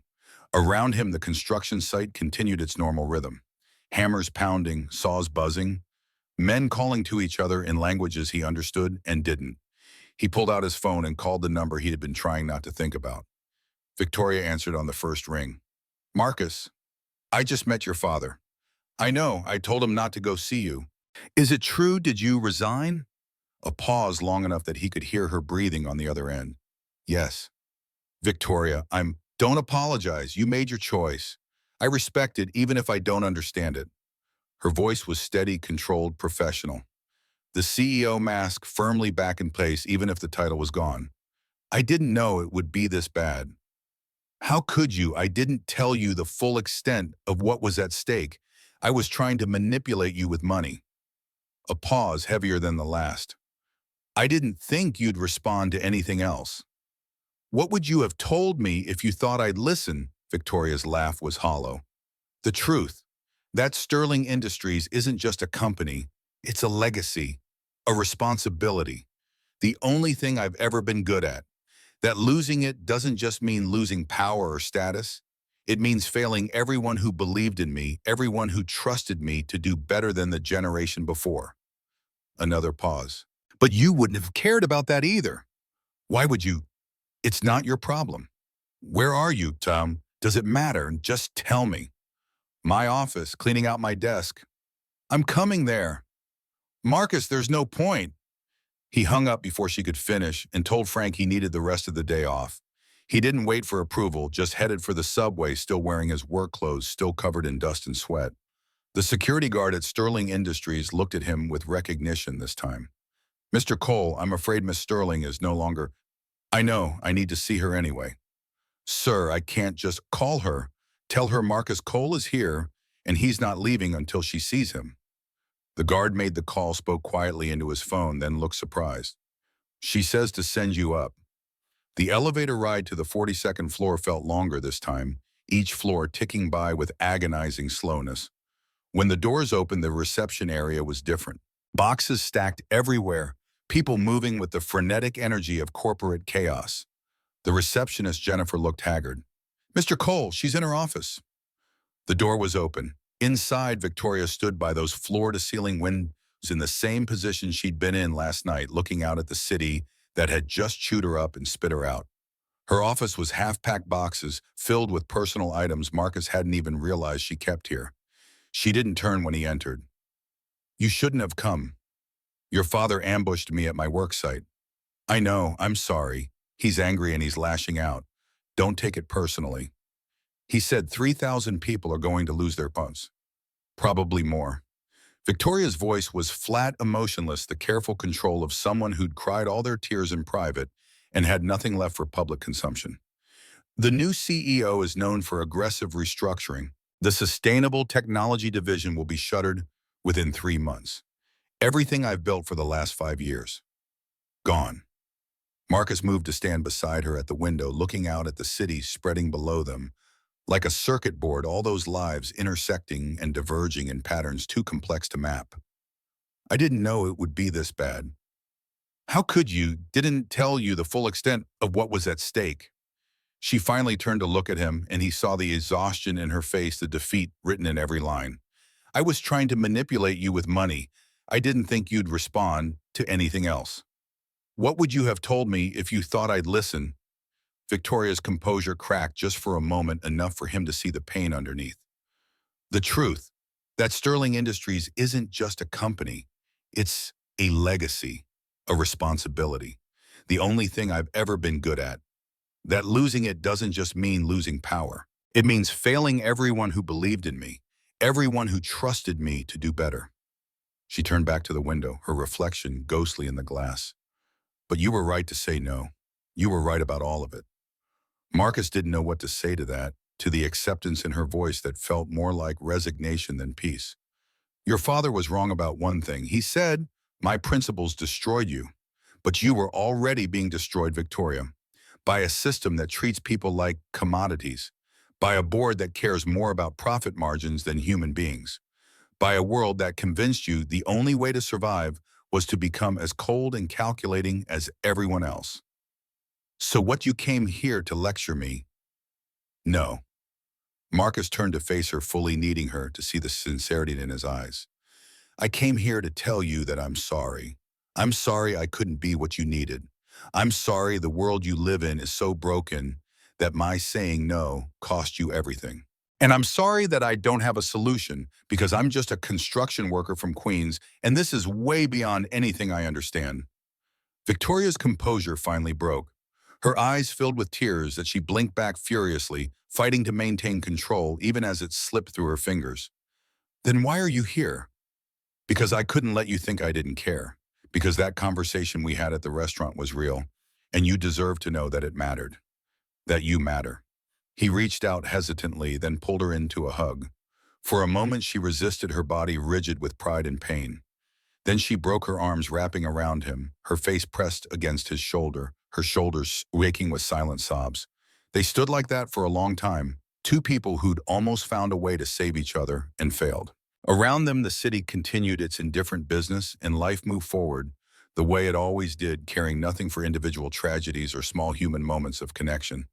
When Victoria finally pulled back, she wiped her eyes and tried to compose herself, tried to rebuild the walls that had crumbled. "I look terrible." "You look human." She laughed, a real laugh this time, though still tinged with sadness. "I suppose that's something." "What happens now?" "I don't know." Victoria walked to her desk, touching the surface like she was saying goodbye to an old friend. "The board is installing their own CEO. I'll retain my shares and my sod on the board, but no real power. I'm being paid out my contract. Enough money that I'll never have to work again, which somehow makes it worse." She looked around her office at all the boxes and empty spaces. "I have to be out of here by end of day." "Where will you go?" "I honestly don't know. I've worked here for 12 years. Lived in that apartment for 8. Everything in my life has been structured around this company." She met his eyes, and he could see the fear there, the terror of someone whose entire identity had just been stripped away. "I have no idea who I am without it." Marcus thought about that, about identity tied to occupation, to purpose, to the structures we build around ourselves to feel safe. Maybe that's not the worst thing. How do you figure, because now you get to find out who you are when you're not performing, what you want when nobody's telling you what to want? He squeezed her hand, feeling the trembling in her fingers. "It's terrifying, but it's also kind of freeing." Says the man who knows exactly who he is. I know who I've had to be. That's not the same thing. Marcus smiled slightly. We're both figuring it out, Victoria, just in different ways. She looked at him for a long moment, something shifting in her expression, walls lowering just enough for possibility to slip through. I have a question. Okay. That little girl you video called at the restaurant, Sophie, would you let me meet her? Marcus was surprised the request coming from nowhere and everywhere at once. What? Because you talk about her like she's the center of your universe, and I want to understand what that looks like. What it means to care about someone more than you care about money or power or any of this. She gestured at the office around them, at all the trappings of success that had just crumbled. I want to know if I'm capable of that. You are. You just haven't had the chance. Then give me one. Victoria's voice was almost pleading. Please, let me meet her. Marcus considered it this woman who'd lost everything asking for a chance to see what actually mattered, what couldn't be bought or negotiated or contracted. There's a park near my apartment.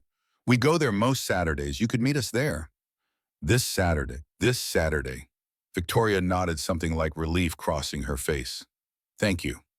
3 days later, November 23rd, Marcus and Sophie had claimed their usual spot on the benches near the playground in Astoria Park. The East River sparkled in the morning sun, and the sounds of children playing mixed with the distant hum of traffic on the Triborough Bridge. Sophie was showing him her latest drawing, something involving a princess riding a dragon, when Marcus spotted Victoria walking toward them across the grass. Is that her? Sophie asked, following his gaze. Yeah, that's her. She's pretty. Be nice. I'm always nice. Victoria looked different.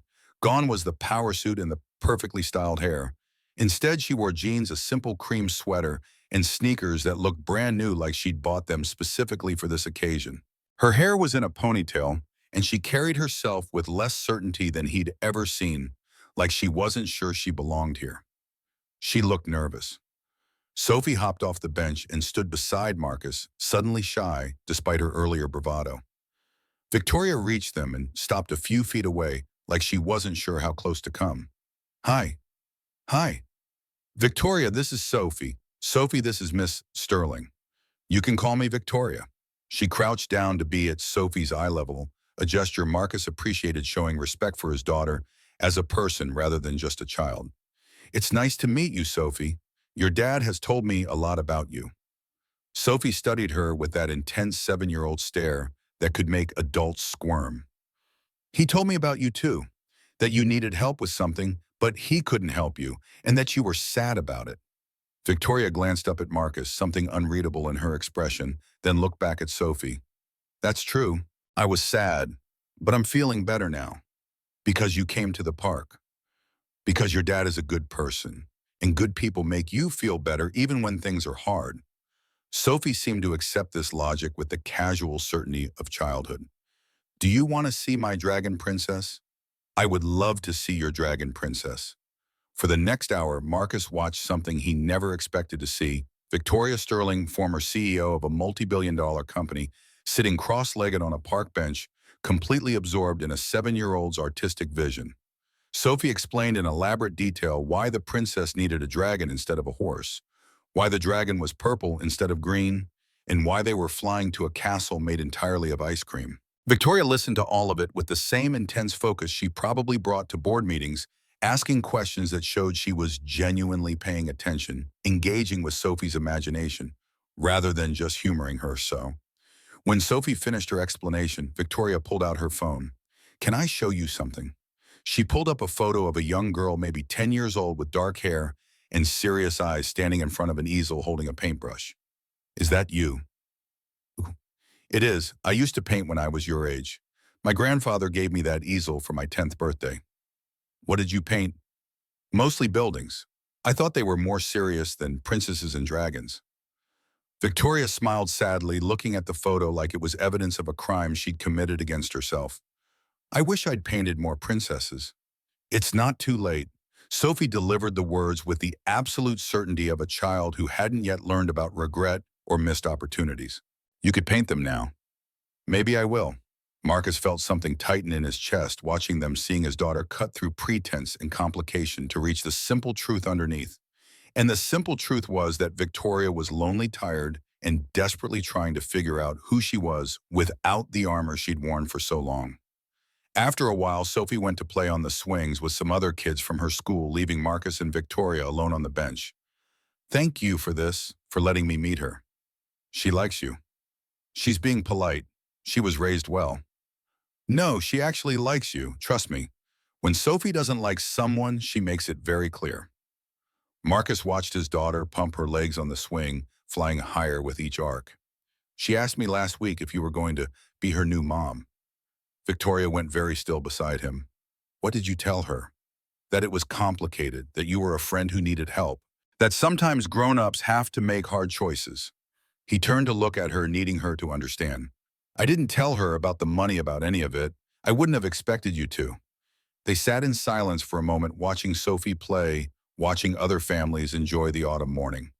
"I've been thinking about what you said, about not knowing who I am without the company."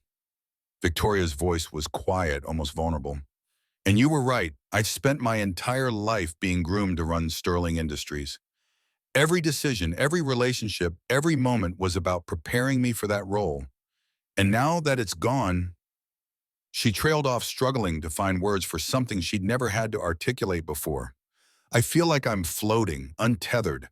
I wake up in the morning and don't know what I'm supposed to do." "What do you want to do?" "I don't know, that's the problem." She pulled her sweater tighter around herself, even though the day was relatively warm. "Yesterday I spent 3 hours at my apartment just staring at the walls. I couldn't even decide what to eat for breakfast. It's pathetic." "It's not pathetic, it's adjustment. It's failure." "No," Marcus's voice was firm. "Failure would be giving up. This is just figuring out the next step." Victoria looked at him with those intelligent eyes, and he saw something vulnerable there that made his heart ache. "I don't know how to do that. I've always had a plan, a strategy, a clear path forward.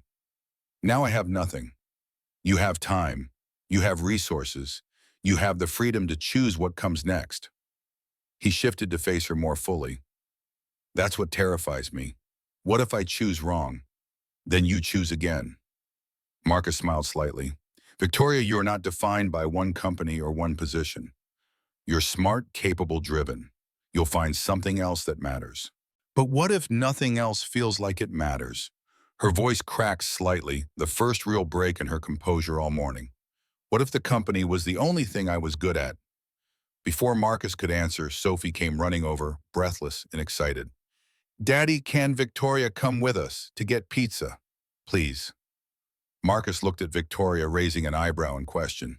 She looked startled, like she hadn't expected to be invited to continue the afternoon. "I don't want to intrude." "You're not intruding." Sophie's blunt honesty was refreshing. "You look sad, and pizza makes everyone feel better. That's what Daddy says." Victoria's eyes met Marcus's over Sophie's head, and he saw the loneliness there, the desperate need for something normal and real. "Pizza does make everyone feel better." Marcus kept his voice light. "You should come."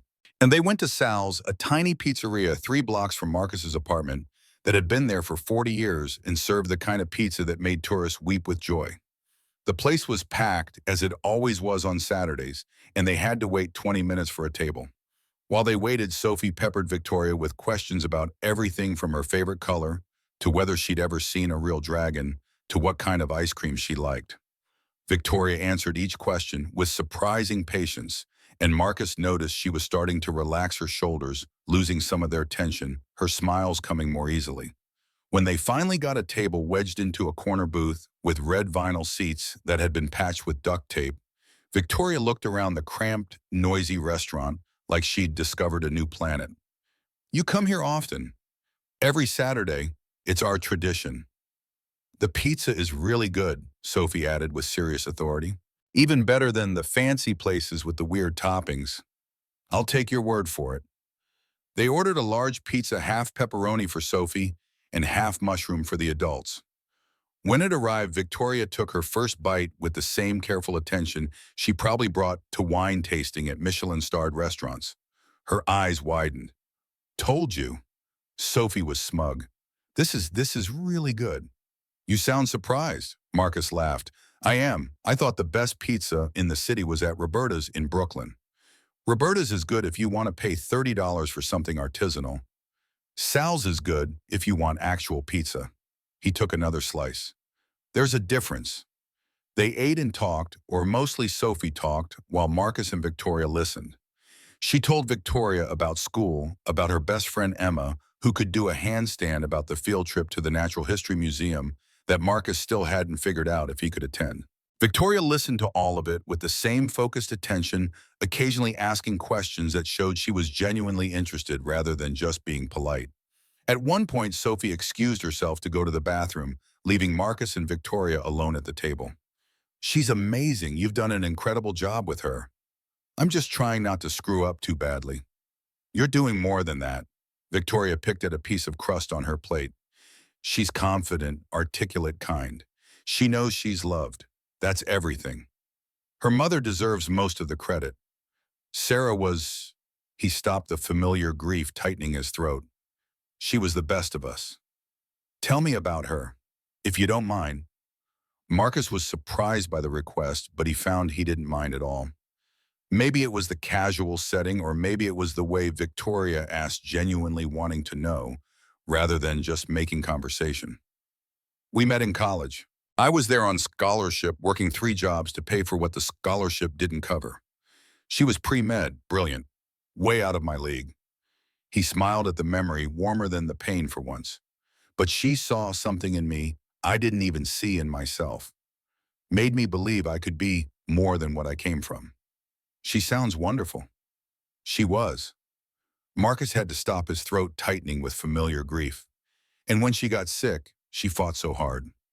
Not for herself, for Sophie. She wanted to see her grow up, wanted to be there for all the moments. He looked down at his hands, at the wedding ring he still wore. When it became clear she wouldn't make it, she made me promise I'd never let Sophie forget her. That I'd tell her stories, show her photos, keep her memory alive. That's why you couldn't take my offer. Victoria's voice was quiet, understanding dawning. It wasn't just about integrity. It was about the promise you made to your wife. Partly, Marcus met her eyes. Sarah always said the most important thing we could give Sophie was honesty. A clear sense of right and wrong. Values that couldn't be compromised.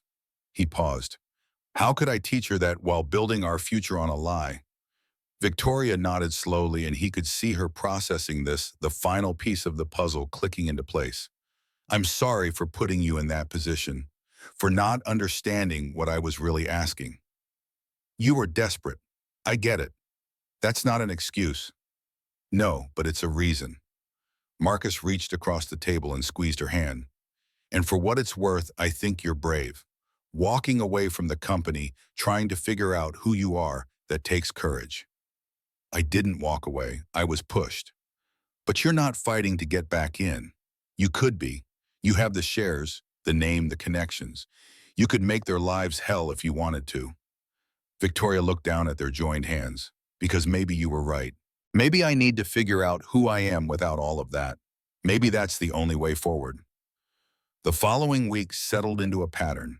Victoria would meet them at the park on Saturdays, then they'd go to Sal's for pizza, sometimes hitting the arcade in the back, where Sophie would gleefully beat both adults at every game. Victoria changed during those weeks. The rigid CEO veneer cracking and falling away like old paint, revealing someone softer underneath. Someone who laughed at Sophie's terrible jokes and wasn't afraid to get grass stains on her jeans. Someone who asked Marcus for advice about things that had nothing to do with business, what books to read, what movies to watch, how to cook something other than toast. One Saturday in mid-December, after they'd finished their pizza and Sophie had gone to play arcade games in the back, Victoria told Marcus about the call she'd gotten from her father. He wants me to come to Thanksgiving dinner, annual family gathering. Very formal, very awkward. She stirred her soda with her straw, not drinking it, just moving the ice around in circles. He says the new CEO will be there. Wants me to make nice show support, prove I'm not bitter about how things ended. Are you bitter? Furious? Victoria's honesty was immediate, but also relieved. Is that terrible? No, it's honest. I keep waiting to feel devastated. To miss it so much I can't function. But mostly I just feel lighter, like I've been carrying something heavy for so long, I forgot what it felt like to put it down. She looked at him, searching his face for judgment and finding none. Is that normal? I think you're allowed to feel however you feel. My therapist says the same thing. You're seeing a therapist. Started 2 weeks ago. Turns out having your entire identity stripped away is something professionals recommend talking about. She smiled slightly, the first time he'd seen her smile about her situation.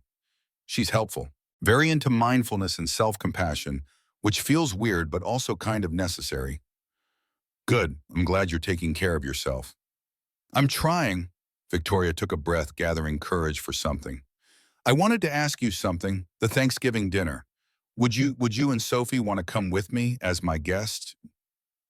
Marcus was surprised. Victoria, that's a family event. We'd be intruding. You wouldn't be intruding.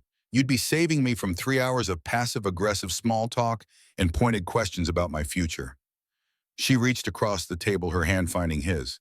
Please, I need people there who actually like me, not for what I used to be. He thought about stepping into the Sterling family world again, about exposing Sophie to that kind of wealth and dysfunction. But Victoria was asking, and there was something in her eyes that suggested this mattered more than she was letting on.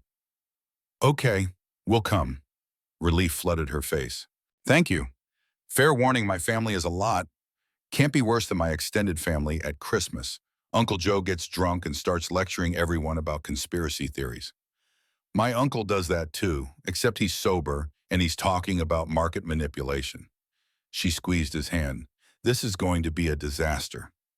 Probably, but we'll get through it together. Thanksgiving arrived cold and gray with the promise of snow in the air. Marcus dressed Sophie in her nicest dress, a navy blue thing with white trim that Lisa had bought her for a wedding last year, and put on his only suit, which was slightly too tight in the shoulders and definitely out of style. Victoria picked them up in a car service, and Marcus tried not to stare at her. She wore a burgundy dress that was elegant without being showy, her hair styled in a way that suggested professional help.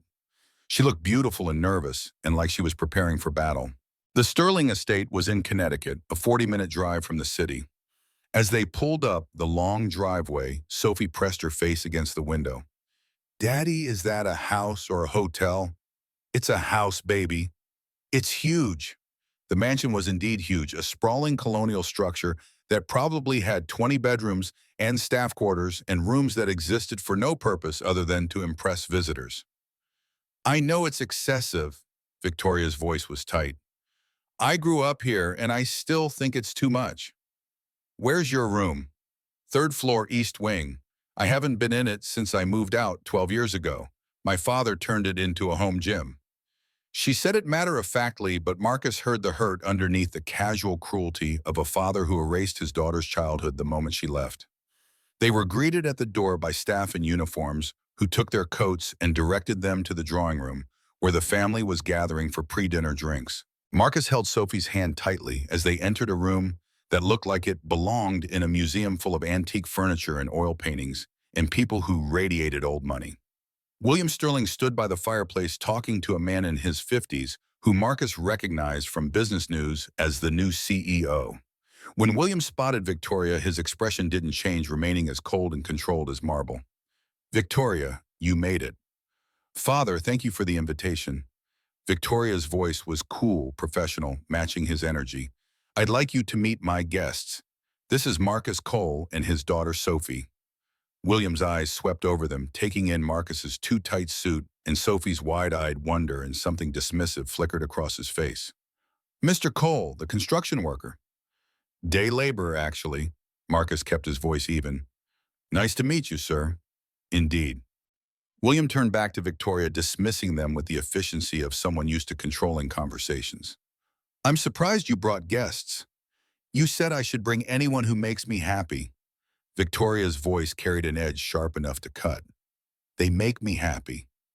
It was said as a challenge, and everyone in the room picked up on it. Conversations pausing, heads turning to watch the drama unfold. The dinner was exactly as awkward as Victoria had predicted. 18 people around a table that could have seated 30, with multiple courses served by silent staff and conversation that felt like a verbal chess match. Marcus sat between Victoria and an aunt, who spent 20 minutes explaining why her son's hedge fund was going to revolutionize investment banking. Sophie, to her credit, was perfect. She used the right fork, said please and thank you, and didn't ask uncomfortable questions even when William made pointed comments about Victoria's recent sabbatical from responsibility. But Marcus could feel the tension building in Victoria beside him, her shoulders getting tighter, with each passive-aggressive comment, each veiled criticism disguised as concern. It finally boiled over during dessert. William 3 glasses of wine and turned to Victoria with the casual cruelty of someone who'd spent a lifetime perfecting it. So, daughter, what are your plans? Surely you're not going to waste your education and experience doing nothing. I'm not doing nothing. I'm figuring out what I actually want. At 34, most people figure that out by 25. Most people aren't raised to subsume their entire identity into a family business. The table went quiet, the silence so complete that Marcus could hear the clink of silverware from the kitchen. Even the staff paused in their serving. William's jaw tightened, his face flushing slightly. Everything I did was to prepare you for success. Everything you did was to prepare me to be you. Victoria set down her fork with deliberate care, her voice steady but her hands trembling. There's a difference, and I'm tired of pretending that was the same thing as love. Victoria, her mother started, but Victoria stood up, pushing her chair back with enough force that it scraped against the floor. Thank you for dinner. It was lovely as always, but I think we should go. Marcus stood immediately, helping Sophie out of her chair. William remained seated, his face flushed with anger or embarrassment, or both. Running away again. Just like you ran from the company when things got difficult. Victoria turned back, and Marcus saw something fierce in her expression, something that had been building for 34 years and was finally breaking free. I didn't run from the company. I lost it because I refused to marry a stranger to satisfy a board of misogynists who couldn't accept that a woman could run it better than any man they'd choose. She took a step toward the table, toward her father, her voice rising with each word. And you know what I learned from that? I'd rather lose everything than compromise who I am to please people who will never be satisfied anyway. She walked out, and Marcus followed with Sophie, leaving a table full of shocked silence behind them. In the car, on the way back to the city, Victoria stared out the window. Her jaw clenched tight enough that Marcus worried she'd crack a tooth. I'm sorry, I shouldn't have brought you into that. It was selfish. It wasn't selfish. You needed support. That's what friends do. Friends?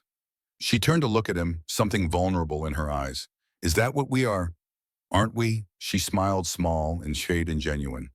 Yeah, I guess we are. Sophie, who'd been quiet since they left, spoke up from her seat. Your dad isn't very nice. No, he's not. My grandpa wasn't nice either. Daddy's dad. He yelled a lot and made Daddy sad.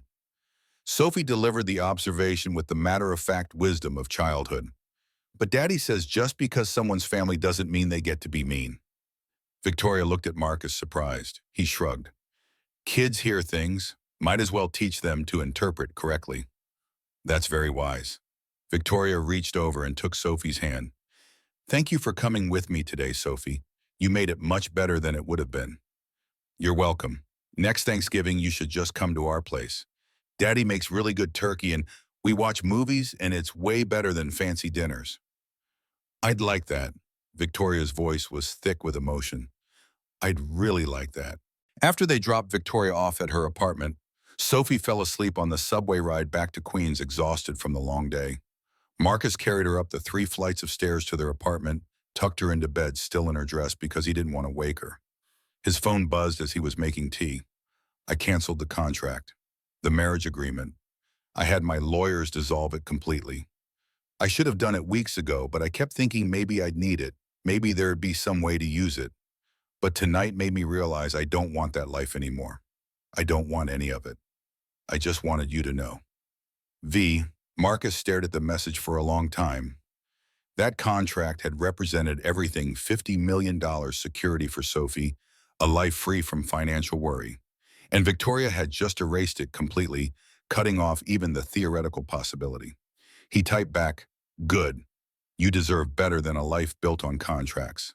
Her response came quickly. I'm starting to believe that. Thanks to you. Thanks to Sophie. What are you doing for Christmas? There was a long pause before she responded. I don't know. Probably nothing. My family celebrations are usually obligation rather than joy. Then come spend it with us. Nothing fancy, just dinner and bad Christmas movies and Sophie's excitement about presents. But it'll be real. Another pause longer this time. I'd love that. Thank you.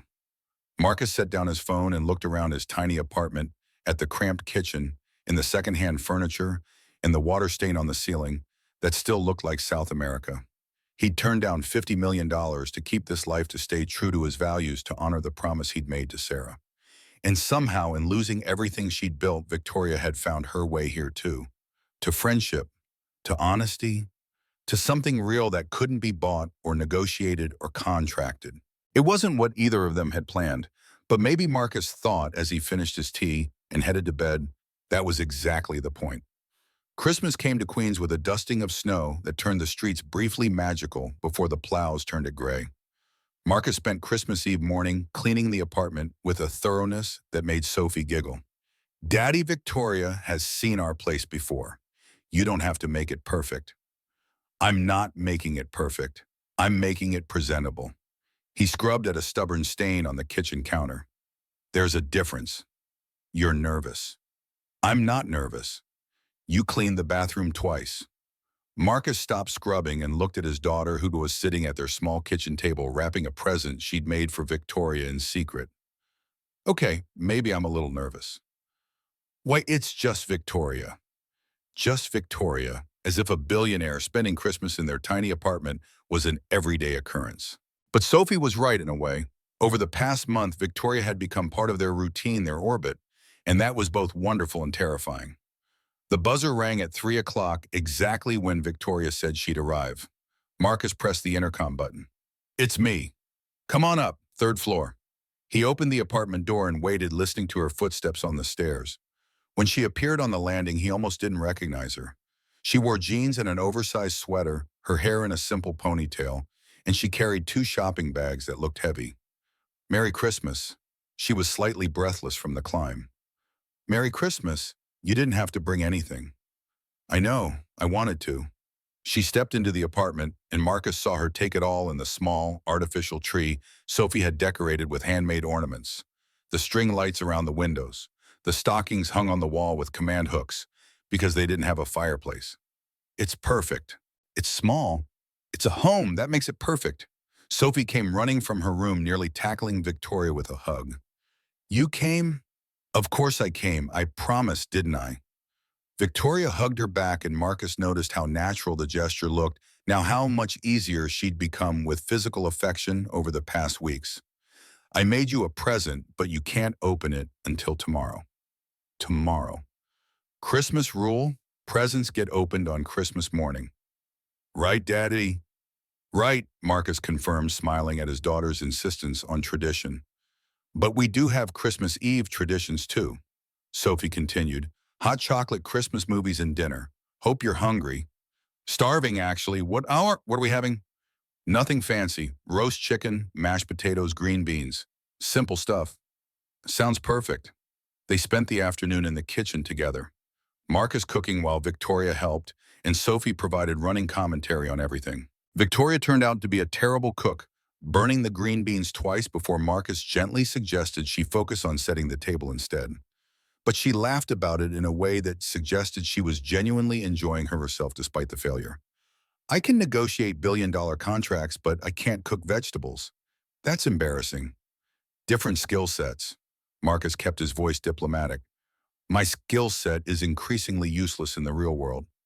That's not true. You helped Sophie with her solar system project, and it was the best one in her class. Because I'm good at research and presentation. Put me in front of the stove, and apparently I'm hopeless. Everyone's good at different things. Sophie delivered the wisdom with absolute certainty. Daddy can't do cartwheels, but I can. That doesn't make him useless. Victoria laughed, a real full laugh that made Marcus smile. That's a very good point, Sophie. Dinner was chaotic in the best way. The tiny kitchen table barely fit 3 people, and they had to navigate around each other to pass dishes. but it felt warm and alive in ways Marcus's apartment usually didn't. Victoria told stories about disastrous family Christmases from her childhood, and Sophie countered with the year Marcus had accidentally set a kitchen towel on fire, trying to flambe something he'd seen on a cooking show. You tried to flambe, Victoria's eyebrows rose. I was trying to impress Sophie's kindergarten teacher. We'd been dating for about 2 weeks. What happened? The fire alarm went off, the sprinklers came on, and she decided I was too high risk for a relationship. Victoria was laughing so hard she had tears in her eyes. That's the most Marcus story I've ever heard. What's that supposed to mean? It means you tried something completely outside your comfort zone because you cared about someone, and when it went badly, you were honest about it instead of making excuses. She wiped her eyes. That's very you. After dinner, they settled on the couch to watch Christmas movies, Sophie wedged between them, clutching a mug of hot chocolate with marshmallows. They started with Home Alone, which Sophie had seen a dozen times but still found hilarious.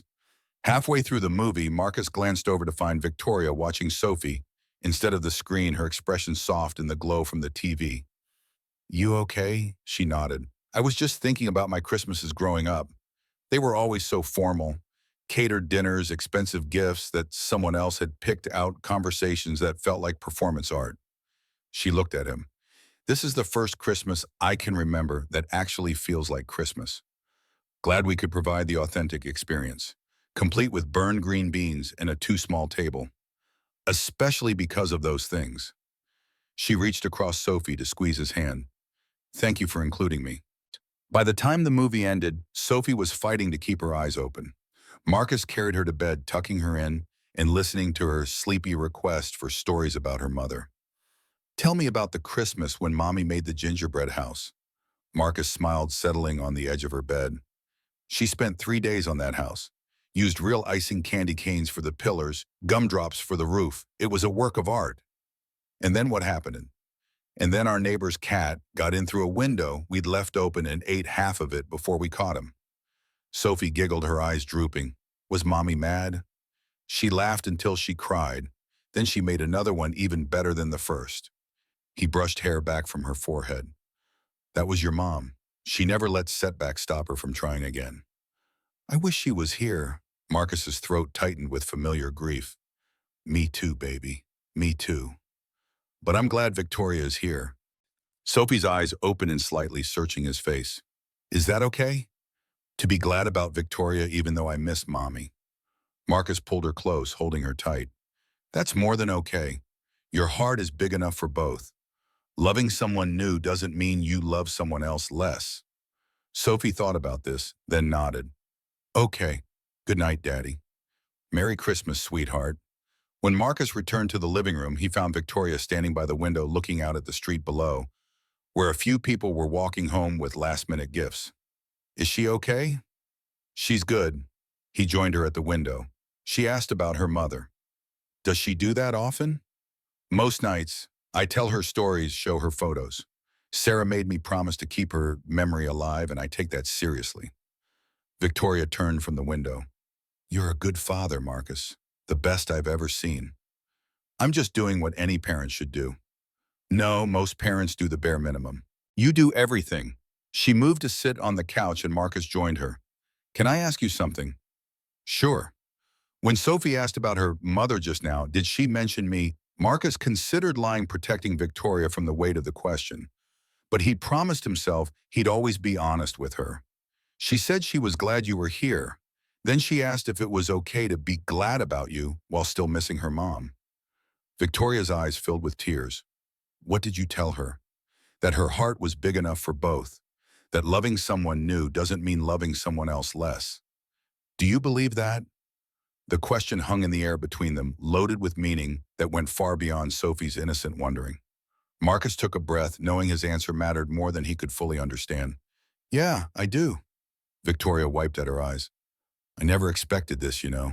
When I walked into that restaurant and found you at my table, I never imagined it would lead here. To your apartment on Christmas Eve. To feeling like I have a family again. Or maybe for the first time. She looked at him, vulnerability written across her face. My parents gave me everything money could buy, but they never gave me this. This feeling of being wanted for who I am, not what I can provide. Victoria. Let me finish, please. She took his hand, her fingers trembling slightly. The last few months have been the hardest of my life. I lost my company, my identity, everything I thought defined me, and I was terrified I'd have nothing left. She squeezed his hand. But then there was you, and Sophie, and Saturday afternoons at the park, and terrible pizza, and conversations that mattered. A tear slipped down her cheek. You saved me, Marcus. Both of you. And I don't know how to thank you for that. You don't need to thank us. We're just being your friends. It's more than that, and you know it. Victoria shifted to face him more fully, and Marcus felt his heart start to pound. I'm falling in love with you, with both of you, with this life you've built. It's real and honest and everything mine never was. Her voice dropped to almost a whisper. And I know that's probably not what you want to hear, and I know the timing is terrible, but I needed to tell you because I'm tired of not saying what I feel. Marcus's hands were shaking. He'd known on some level that this was coming, had felt the shift in their relationship over the past weeks, but hearing it said out loud made it real in ways he wasn't prepared for. Victoria, wait, you don't have to pull anything. I'm not asking for anything to change. I just needed you to know. She started to pull her hand away, but Marcus held on. Stop, let me talk. He waited until she looked at him, until those gray-green eyes met his. When Sarah died, I thought that was it for me. I thought I'd had my chance at love, and I'd lost it, and the best I could hope for was to be a good father and get through each day. He paused, gathering courage. I wasn't looking for anything else. I wasn't looking for you. But then you sat down at that wrong table, and you were this brilliant, terrifying woman who didn't belong in my world at all. And I thought that would be the end of it. One weird night, a strange story to tell later. But you kept showing up. You kept being honest and vulnerable and real, even when it was hard. And somewhere along the way, you became part of my life in a way I didn't plan for. Marcus took a deep breath. I'm falling for you too. And it scares the hell out of me because I don't know how this works. You're still figuring out who you are without the company. I'm still figuring out how to be a single father. We're from completely different worlds, and we have no idea if this can actually work. But Victoria repeated the word hope flickering in her eyes. But I think we should try, not because of money or contracts or obligation, just because I like who I am when I'm with you. Because Sophie lights up when you walk in the room. Because for the first time since Sarah died, I can imagine a future that's about more than just surviving. Victoria's tears spilled over, running down her cheeks unchecked. Are you sure? Because I come with a lot of baggage, a complicated family, a public profile, board meetings I still have to attend, even though I'm not CEO anymore. It's not going to be simple. Nothing worth having is simple. Marcus reached up and wiped away her tears with his thumb. But I think we can figure it out if we're honest with each other, if we take it slow and don't try to force it into something it's not. Slow, I can do slow. She laughed through her tears. That's new for me. I usually try to solve everything immediately. They sat close, Victoria's head on Marcus's shoulder, and for a long time neither of them spoke. Then Victoria lifted her head, looked at him, and in her eyes Marcus saw a question. He leaned in slowly, giving her time to pull on if she wanted. She didn't. Their lips met, soft and tentative, full of possibility and promise, and all the things they'd been too afraid to say out loud.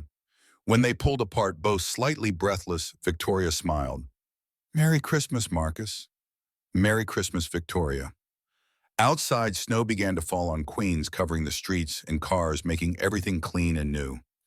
Inside, two people from different worlds found their way to each other, not through contracts or negotiations or careful planning, but through honesty and friendship and the willingness to take a chance on something real. Christmas morning arrived with Sophie's excited shriek from her room. Marcus and Victoria, who'd fallen asleep on the couch, woke to find her standing in front of them, vibrating with anticipation. It's Christmas. Can we open presents? Good morning to you too, sweetheart. Marcus stretched his back, protesting from a night on the couch. Yes, we can open presents. Sophie didn't need to be told twice. She ran to the tree and started distributing gifts with the efficiency of a tiny logistics coordinator. When she got to Victoria's present, she held it out with both hands. "This one's special. I made it myself." Victoria took the gift wrapped in paper covered with Sophie's drawings and opened it carefully. Inside was a card made from construction paper covered in glitter and markers in Sophie's careful 7-year-old handwriting. The drawing showed 3 stick figures, Marcus, Sophie, and Victoria holding hands. Above them in letters that wobbled slightly, Sophie had written, "Our family." Well, Victoria broke down, crying happy tears that she didn't try to hide. She pulled Sophie into a fierce hug. "This is the most beautiful thing anyone has ever given me. Thank you." "You're welcome. Does this mean you're staying? If your dad will have me." Victoria looked at Marcus over Sophie's head, question and hope mixed together. "We'd like that very much." Marcus pulled them both close, 3 people who'd found each other in the most unlikely way, building something new, from broken pieces and honest choices and the courage to try again. Outside, the city moved on indifferent to small human moments of connection. But here, in a tiny apartment in Queens, something important was beginning. Not a contract or a transaction, but a family real and messy and perfect in all its imperfection. And for the first time in a long time, Marcus Cole looked at the future and saw not just survival, but joy. No. 6 months later, the apartment in Tribeca sat empty, its sterile perfection gathering dust. Victoria had listed it for sale 3 months ago, but she wasn't in a hurry. She'd moved into Marcus's tiny apartment in Queens, squeezing her life into half a closet and learning to navigate a kitchen the size of her old bathroom. It was cramped. It was imperfect. It was home. She'd started painting again, princesses and dragons, mostly working side by side with Sophie at the small kitchen table. The easel her grandfather had given her sat in the corner of the living room, a bridge between who she'd been and who she was becoming. The board had called twice asking if she'd consider a consulting role. She'd declined both times. She still attended quarterly meetings, still voted her shares, but the company no longer defined her. Instead, she'd started something new, a foundation supporting families dealing with medical debt, the kind of work Sarah would have approved of, Marcus said. The kind of work that mattered in ways quarterly earnings never had. Marcus had finally made supervisor at the construction company. The pay wasn't much better, but the hours were more regular, and he could actually attend Sophie's field trips now. They'd talked about moving to a bigger place, maybe Brooklyn, somewhere with enough room for all of them. But neither was in a hurry. The cramped apartment had become a symbol of something, proof that happiness didn't require square footage or designer furniture or any of the things Victoria had once thought essential. Sophie's drawing still hung on the refrigerator, held up by magnets shaped like dinosaurs. "Our family," it said, and every time Victoria saw it, she felt something warm and true settle in her chest. Some nights when Sophie was asleep and Marcus was working late, Victoria would stand at the window of their tiny apartment and look out at Queens spreading before her, so different from the Tribeca views she'd once commanded. And she'd think about wrong tables and right conversations about the strange path that had brought her here. She'd lost a company worth billions. She'd gained a family worth everything. And in the arithmetic of a life well lived, Victoria Sterling had finally learned which column mattered more. The dishwasher in their tiny kitchen broke the same week Sophie lost her first tooth. Marcus tried to fix it himself, flooding the floor in the process. Victoria called a plumber, something the old Victoria would have never thought twice about. But the new Victoria recognized as a small miracle, the ability to solve a problem without having to orchestrate a corporate response. They ate dinner sitting on towels on the living room floor while the kitchen dried Sophie regaling them with the exact details of how her tooth came out during lunch, and Marcus trying not to laugh at Victoria's attempts to eat spaghetti without getting sauce on her jeans. "This is ridiculous," Victoria said, wiping tomato sauce from her chin. "This is Tuesday," Marcus corrected, grinning. And Victoria realized he was right. This was just Tuesday, ordinary and imperfect and absolutely perfect. Later that night, after Sophie had been convinced to go to bed, despite her excitement about the tooth fairy, Victoria found Marcus on the couch reading through the contract for his supervisor position. She sat beside him, tucking her feet under his leg in the casual intimacy they'd built over months of Saturday mornings and shared pizza and learning to navigate a life neither had planned for. "I got a call today," she said, "from my father." Marcus set down his papers. Oh, he wants to have lunch. Just the two of us. Says he wants to talk. Are you going to go? Victoria thought about the man who'd raised her to be a CEO and never taught her to be a person, about Thanksgiving dinner and 34 years of conditional love. I don't know. Maybe. On my terms, though, not his. Sounds fair. He said something else. He said he was proud of me. Marcus raised an eyebrow. For what? For choosing myself, for walking away from the company rather than compromising, for building something real. She paused. I think that's the first time he's ever said he was proud of me for something that didn't involve quarterly earnings. How do you feel about that? Victoria leaned her head on Marcus's shoulder, feeling the steady rhythm of his breathing, the solid reality of him beside her. I feel like maybe it's not too late for him to learn too, to figure out who he is without the company defining him. She smiled slightly. If I can do it, maybe he can too. You're a better person than me. No, I'm just finally learning to be the person I should have been all along. They sat in comfortable silence, the kind that came from knowing someone well enough that words weren't always necessary. Marcus, yeah, I'm happy. Like actually happy. Not the performance art version I did for years. Real happiness. He pressed a kiss to the top of her head. Me too. And in that moment, in a tiny apartment in Queens with a broken dishwasher and secondhand furniture and a water stain on the ceiling, Victoria Sterling understood something she'd spent 34 years missing. Wealth wasn't measured in dollars or power or corner offices. It was measured in Tuesday nights, in shared laughter, and the feeling of coming home to people who loved you for who you were, not what you could provide.